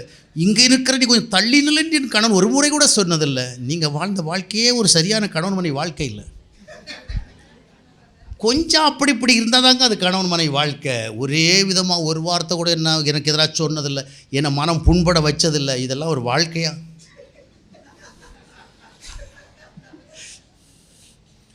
கொஞ்சம் அப்படி இப்படி இருந்தால் தாங்க அந்த வாழ்க்கையை என்ஜாய் பண்ண முடியும். மனைவி 24 மணி நேரம் என்கிட்ட அன்பாக இருந்தால் எனக்கு அன்பே புளித்து விடும். அதனால தான் அந்த காலத்தில் திருவள்ளுவரே ஊடல் காமத்துக்குன்னு போன என்னமோ ஒன்று எழுதி வச்சுருக்கிறாரு. ஆக நம்ம அப்படியே வந்து ரெடிமேட் அப்படி என் கணவன் கொஞ்சம் கூட என்ன வருத்தப்படுத்த மாட்டார். அப்படியே ரேர் கேஸ் இருக்கலாம், எக்ஸப்ஷனல் கேஸ். அதையெல்லாம் பார்த்து நீங்கள் என்ன நினச்சிடக்கூடாது, எல்லோரும் நல்லா தான் வாழ்ந்துட்டு இருக்கிறாங்க, நாம் மட்டும்தான் இல்லைங்க. எல்லாருக்கும் போராட்டம் உண்டு. அதனால தான் ஆபிரகாமுக்கே போராட்டம் இருந்ததுன்னா பாருங்களேன். நமக்கெல்லாம் ரோல் மாடல் யாருங்க?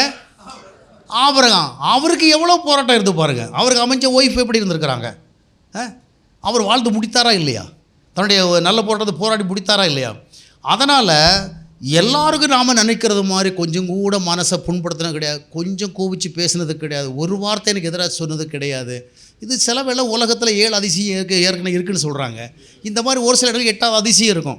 நாம் எப்போவுமே அதிசயங்களோடு வாழ முடியாது, யதார்த்தங்களோடு தான் என்ன செய்ய முடியும், வாழ முடியும். எல்லாம் தாஜ்மஹாலாக இருக்காது. சரி, அப்போ இந்த மாதிரிப்பட்ட ஒரு சூழல் நிறைய ஸ்ட்ரகிள்ஸ் இருக்குது. நாம் அன்பு காட்டு ஒரு அன்பான்னு சொல்ல ரொம்ப எளிது. ஆனால் எப்படி, அதற்கென்று சில காரியங்கள். ஒன்று புரிந்து கொள்ளுங்கள், இந்த உலக வாழ்க்கையில் நமக்கு இருக்கிற உறவுகள், குடும்ப உறவுகள், இவைகள் எப்பொழுதுமே கொஞ்ச நாள் தான் இல்லையா, லிமிட்டட். இந்த குடும்ப வாழ்க்கை இந்த உலகத்தோடு முடிந்துவிடும். அப்படி தானே கணவன் மனைவியாக வாழ்கிறது எது வரைக்குங்க? இங்கேருந்து பரலோகம் போய் வாழ முடியுமா? பரலோகத்துக்கு போனால் நீ யாரோ நான் யாரோ. இவங்க 25 வருஷம் 50 வருஷம் ஒன்றா வாழ்ந்தாலும் அங்கே போனால் ஒருத்தருக்கு அடையாளமே தெரியாது. மனசில் வாங்கிக்க, கொஞ்சம் பேர் கஷ்டமாக இருக்கும். ஐயோ நான் அங்கேயாவது போய் அவரை பார்க்கலாம்னு நினச்சிட்டு இருக்கிறேன். பார்த்தா நீங்கள் அங்கேயும் அப்புறம் போய் தனி வீடு கேட்பீங்க, எங்களுக்கு தனி கோட்டைஸ் கொடுப்பீங்க. அப்படி தானே? அங்கே போய் இது எங்கள் அப்பா, இது எங்கள் அம்மா, இது எங்கள் தங்கச்சி, இது எங்கள் ஹஸ்பண்ட் சொன்னால் அப்போ அவங்களுக்குள்ளே என்ன ஆகிடும், ஒரு தனி பாசம் உருவாகிடும். அப்புறம் மறுபடியும் அது உலகம் ஆகிடும். அதனால் உலக வாழ்க்கை என்பது உலகத்தில் நம்ம மாம்சத்தில் இருக்கிற நாள் வரைக்கும் இந்த உறவு, இந்த குறைந்த உறவு காலகட்டங்களில் வாழ்கிற இந்த வாழ்க்கைக்காக நித்திய உறவின் வாழ்வை இழந்து விடக்கூடாது. அல்லேலூயா. இந்த குடும்ப வாழ்வினை மேடு பள்ளங்களை நாம் ஏற்றுக்கொண்டு தாங்கி கொண்டு நடக்க வேண்டும்னால் நமக்காக இருக்கிற அந்த இட்டர்னல் ரிலேஷன்ஷிப், நாம் இனி வாழப்போகிறதா உண்மையான உறவின் வாழ்க்கை. அந்த தேவ உறவின் வாழ்க்கைக்காக தற்காலிகமாக கொஞ்ச வருடங்கள் வாழ்கிற இந்த வாழ்க்கை என்ன செய்த, இந்த வாழ்க்கையின் மத்தியில் என்ன செய்யக்கூடாது, அதை இழக்கும்படியான காரியங்களை செஞ்சு விடக்கூடாது. இதில் நம்ம சகிக்க தவறி, பொறுக்க தவறி, தாங்கிக் கொள்ள தவறி நித்திய வாழ்வை இழந்து விடக்கூடாது. இங்கே நம்ம குடும்பத்தை உடைச்சிட்டோன்னா அங்கே போய் ஒன்றா இருக்க முடியுமா? இங்கே மனைவியை வெறுத்து வாழ்ந்து விட்டு அங்கே போய் தேவனத்தில் அன்பாக இருக்க முடியுமா?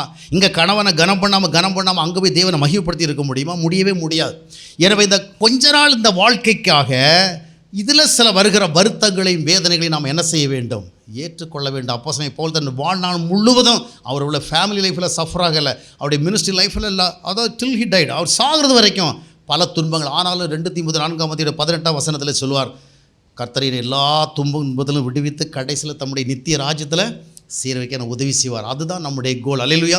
இந்த உலக வாழ்க்கை நாம் எதிர்பார்த்த விதமாக நமக்கு நிறைவேற்றதாக இருந்தால் கூட ஏற்றுக்கொண்டு தாங்கிக் கொண்டு நித்திய வாழ்வில் நாம் பங்கு பெற வேண்டும். அது மட்டுமல்ல, அநேகருடைய குடும்ப வாழ்க்கையில் அவங்களால தாக்கு பிடிக்க முடியலை. கணவனுடைய சில எதிர்மறையான சுபாவங்களை, மனைவியினுடைய சில எதிர்மறையான சுபாவங்களை ஏற்றுக்கொள்ளவோ தாங்கிக் கொள்ளவோ முடியவில்லை. காரணம் என்னவென்றால் இந்த உறவை இவரால் தக்க வைக்க முடியவில்லை. இந்த உறவோடு வாழ்வதற்கு ரொம்ப போராடுகிறாள். காரணம் என்னவென்றால் தேவனோடு அவர்களுக்கு நல்ல உறவு இல்லை.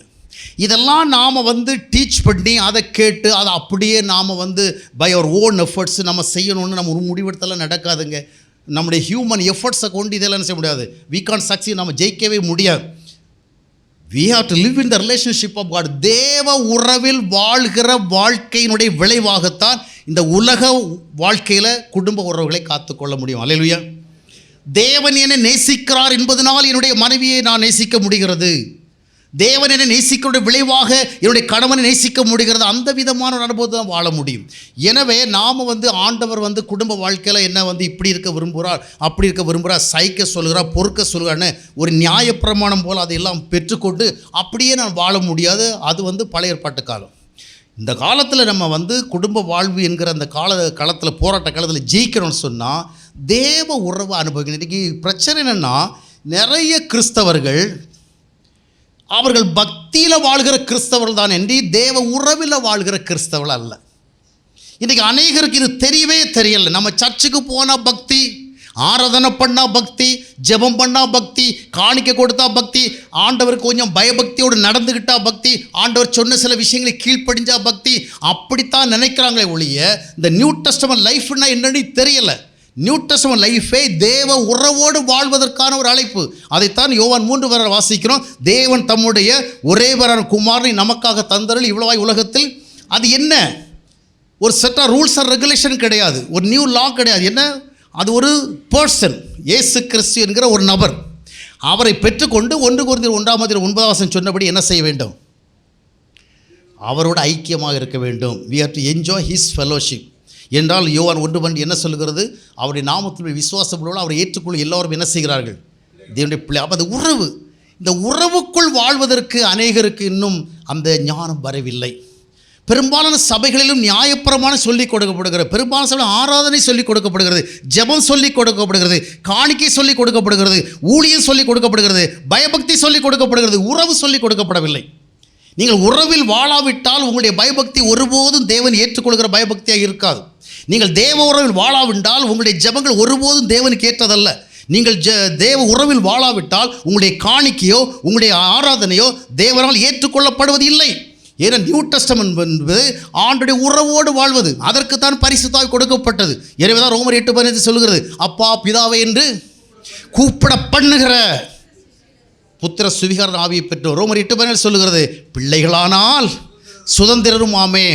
அப்போது இந்த உண்மையை புரிந்து கொண்டு உறவில் வாழ பழகணும். கடமைக்கு போய் ஜெபம் பண்ணுறது, கடமைக்கு போய் பைபிள் படிக்கிறது, கடமைக்கு சர்ச்சுக்கு போகிறது, கடமைக்கு காணிக்கை கொடுக்கறது, கடமைக்கு பயபக்தியாக இருக்கிறது, நான் லஞ்சம் வாங்க மாட்டேன், நான் ஏமாற்ற மாட்டேன், நான் தண்ணி அடிக்க மாட்டேன், நான் சினிமா பார்க்க மாட்டேன், அந்த மாதிரி சில நியாயப்பிரமாணங்களை உருவாக்கி கொண்டு வாழ்வதில்லை.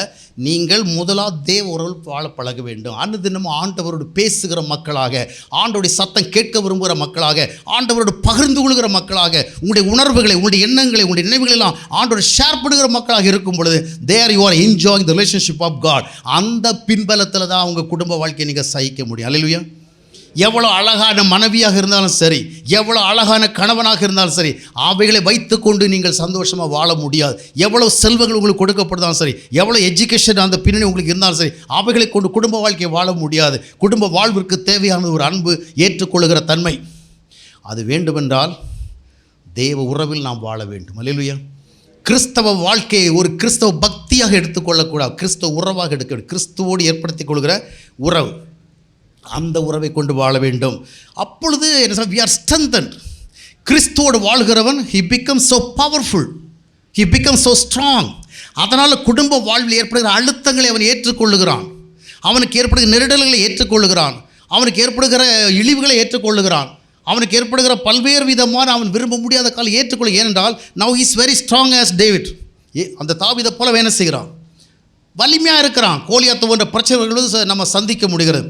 எனவே முதலாவது நீங்கள் செய்ய வேண்டியது, ஆண்டவரோடு உள்ள உறவின் மூலமாக you have to be powerful, you have to be so strong. பரிசுத்த ஆவி உங்கள் மேல் வருகிற பொழுது நீங்கள் என்ன செய்வீர்கள்? பலம். அந்த பலம் இருந்தால் குடும்ப உறவை நீங்கள் நன்றாக வைத்துக் கொள்வீர்கள். என்றால் தாங்கும் சக்தி உள்ளவர்களாக, சகிக்கும் சக்தி உள்ளவர்களாக, இசைந்து சக்தி உள்ளவர்களாக, சில நல்ல ஒரு நன்மைகளுக்காக சில கருத்தோடு இசைந்து செல்ல என்றவளாகவும், என் மனைவியினுடைய கருத்தை விட என் கருத்து நல்ல கருத்து இருந்தாலும் இந்த நல்ல கருத்தை நான் எம்பசைஸ் பண்ண போனால் மனைவியோடு ஒன்றாக என்ன செய்ய முடியாது, வாழ முடியாது. அப்போ கொஞ்சம் என்ன செய்யலாம், அதுக்கு காம்ப்ரமைஸ் பண்ணி தப்பாக போகிறன்னு அர்த்தம் கிடையாது. ஒன்று சிலர் அப்படி புரிஞ்சுக்கோங்க, அப்போ தப்பாக போக சொல்கிறியா? நான் தப்பாக போக சொல்கிறேன். நிறைய கருத்துக்கள் அதனுடைய லெவல்ஸ்லாம் வித்தியாசம். என் மனைவிடத்தில் இருக்கிறது நல்ல கருத்து தான், அதை விட என் கருத்து ரொம்ப நல்ல கருத்து. இதெல்லாம் போராட்டம் வருது. தவறுக்கு நேராக கொண்டு செல்கிற கருத்தில் ஏற்றுக்கொள்ள தேவையில்லை. ஆனால் நிறைய கருத்தில் தவறுகள்லாம் கொண்டு போகலை. கொஞ்சம் அதனுடைய லெவல் வேறு, இதனுடைய லெவல் வேறு, அதனுடைய குவாலிட்டி வேறு, இதனுடைய குவாலிட்டி வேறு. நான் சொல்கிறேன், என்னுடைய அந்த பாயிண்ட் ஆஃப் வியூ ரொம்ப அருமையானது. இது ஆண்டவர்கிட்ட சொன்னால் கூட ஆண்டவர் ஏற்றுக்குவார், இதுதான் ஏற்றுக்க மாட்டேங்குது. அப்போ அந்த மாதிரிப்பட்ட இடங்களில் தான் என்ன செய்யணும், நாம் ஏற்றுக்கொள்கிற, தாங்கி கொள்கிற மன பலத்தை பெற்றுக்கொள்ளும். தேவ உறவில் வளர வளர வளர நம்ம ஆற்றல் வரும். அந்த ஆற்றலை கொண்டு குடும்ப வாழ்க்கை வளரும். அடுத்தது பார்த்திங்கன்னா, குடும்ப வாழ்க்கையில் நிறைய பேர், நிறைய குடும்பங்கள் நல்ல விதமாக இயற்கையாகவே நன்றாக வாழ்ந்து கொண்டிருக்கும். நிறைய குடும்பங்களில் கணவனால் மனைவிக்கு சந்தோஷம் இல்லைங்க. மனைவிக்கு கணவனால் சந்தோஷம் இல்லை. எவ்வளோ கற்பனை, எவ்வளோ கனவுகளோடு வாழ்க்கைக்குள்ளே நுழைந்தார்கள். ஆனால் எதிர்பார்த்த சந்தோஷங்களும் சமாதானம் கிடைக்கல. ஆனாலும் அவன் தேவனை அறிந்திருக்கிறபடினாலே தேவன் அவனுக்கென்று அமையவிட்ட அந்த வாழ்க்கைக்குள்ளே அவன் என்ன செய்கிறான்? தன்னை நிலைநிறுத்த விரும்புகிறான். ஆனால் காட் இஸ் குட். நாம் எப்போவுமே என் மனைவியால் தான் எனக்கு முழு சந்தோஷமும் கிடைக்கணும், இல்லை என் கணவனால் தான் எனக்கு முழு சந்தோஷமும் கிடைக்கணும், என் மனைவி என்னை முழுசாக நேசிக்கணும், என் கணவன் என்னை முழுசாக நேசிக்கணும், என் மனைவி என்னை ராஜா மாதிரி பார்க்கணும், இல்லை என் மனைவி என்னை ராணி மாதிரி பார்க்கணும். அதாவது மனைவி என்ன செய்கிறாங்க? கணவன் தன்னை ராணி போல் பார்க்கணும்னு நினைக்கிறான். கணவன் என்ன பண்ண? ராஜா மாதிரி பாடு. இப்படி ஒருத்தருக்கு ஒரு பார்க்குறாங்க. இல்லைங்க, சில நேரங்களில் உங்கள் மனைவி இடத்துலேருந்து நீங்கள் அதிகமான அன்பை பெற முடியாது. சில நேரங்களில் உங்களுடைய கணவனிடத்திலிருந்து அதிகமான அன்பை நீங்கள் பெற முடியாது. சில நேரங்களில் கணவனிடத்திலிருந்து நீங்கள் ஒரு பெரிய மரியாதை பெற முடியாது. சில நேரத்தில் மனைவி இடத்தில் நீங்கள் பெரிய மரியாதை பெற முடியும். ஆனால் இது ஒரு மேட்டர் கிடையாது. நீங்கள் ஆண்டவருடைய உறவில் வாழ்கிற பொழுது தேவனால் கனப்படுத்தப்படுகிறதை உங்களுடைய ஆவியில் உணர்வீங்க. நான் சொல்வதை ஏற்றுக்கொள்வது கடினமாக கூட இருக்கலாம். தேவனுடைய பிள்ளையாக நாம் வாழ்கிற பொழுது we feel that we are so tall by the grace of God. தேவனுடைய பிள்ளை என்று அழைக்கப்படுகிற, பார்க்கப்படுகிற அந்த ஒரு பெரிய கௌரவம் கிடைக்குங்க. அந்த கௌரவத்தோடு நாம் வாழ்கிற பொழுது ஒருவேளை மனைவியாலோ கணவனாலோ அந்த அளவிற்கு நாம் கனத்தை பெற்றுக்கொள்ள முடியாதாலும் அது ஒரு பிரச்சனை இல்லை. நல்ல பிரியாணி சாப்பிட்டவனுக்கு தக்காளி சாதம் கிடைக்கலங்கிறது ஒரு மேட்டரே கிடையாதுங்க. நல்ல பாயசம் சாப்பிட்டவனுக்கு ஒரு கப் ரசனா கிடைக்கலங்கிறது பெரிய மேட்டர் கிடையாது. தேவ அன்பை ருசித்தவனுக்கு கணவனால் அன்பு கிடைக்காவிட்டாலும் ஓகே, மனைவியால் அன்பு கிடைக்காவிட்டாலும் ஓகே. தார்மீகமாக நியாயமாக மனித உணர்வு இதை எதிர்பார்க்கும். ஆனால் நாம் ஒரு எக்ஸ்ட்ராஆர்டினரி வாழ்க்கையை தான் வாழ அழைக்கப்பட்டிருக்கோம். அல்லேலூயா. அப்போது சில சூழ்நிலை அமைந்து விட்டது. மனைவியால் ஏதோ சில காரணங்களால் நம்மளை நேசிக்க முடியலை.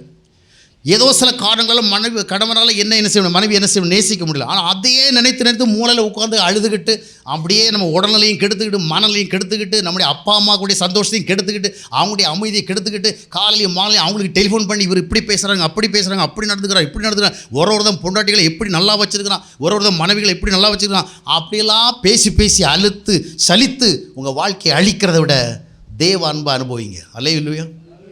ஆண்டவர்கிட்ட சொல்லுங்கள், கணவனால் எனக்கு அன்பு கிடைக்கல, மனைவியால் எனக்கு அன்பு கிடைக்கல, இந்த கணவன் என்ன நேசிக்கலை, இந்த மனைவி என்ன மதிக்கலை. ஆண்டவர்கிட்ட சொல்லுங்கள், சொல்லி பாருங்க. சும்மா போய்கிட்டு என் கணவனை மாற்றுவீராக, மாற்றுவீரா அந்த வார்த்தை சரியா என்ன தெரியல, இந்த கணவனுடைய மனநிலையை மாற்றுவீராகன்னு. ஏன் அதை சொன்னேன்னா, நான் முன்னாடி ஒரு சில இடங்களில் போய் இப்படி தான் இன்னசென்ட்டாக பேசிட்டேன்.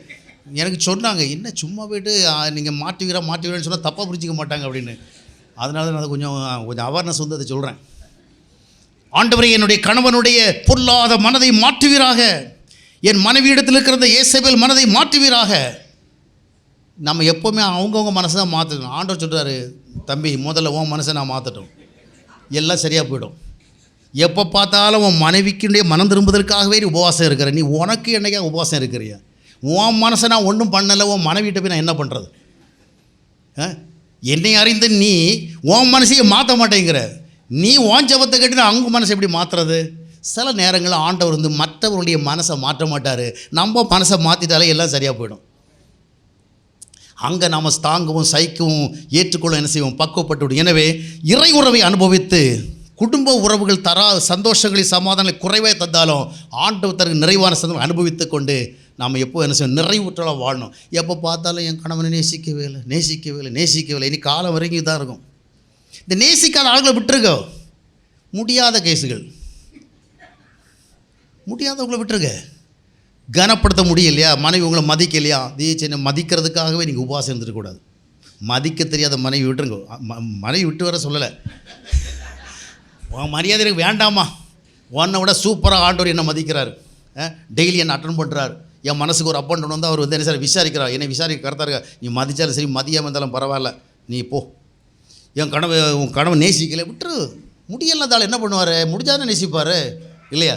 முடியாதவர்கிட்ட போய் என்ன நேசிக்கலைன்னு அழுதுகிட்டு எலும்புரிக்கு நோய் மாதிரி மாறிக்கிட்டு தேவையில்லை. சரி, எனவே இறை உறவை அனுபவிப்போம். அந்த உறவு தருகின்றதான சந்தோஷங்களை கொண்டு, உறவு தருகிற அன்பையும் கொண்டு குடும்ப வாழ்வு ஏற்படுகிற எல்லா மேடுகளையும் கடப்போம். கர்த்தர் நமக்கு உதவி செய்வார். அல்லேலூயா.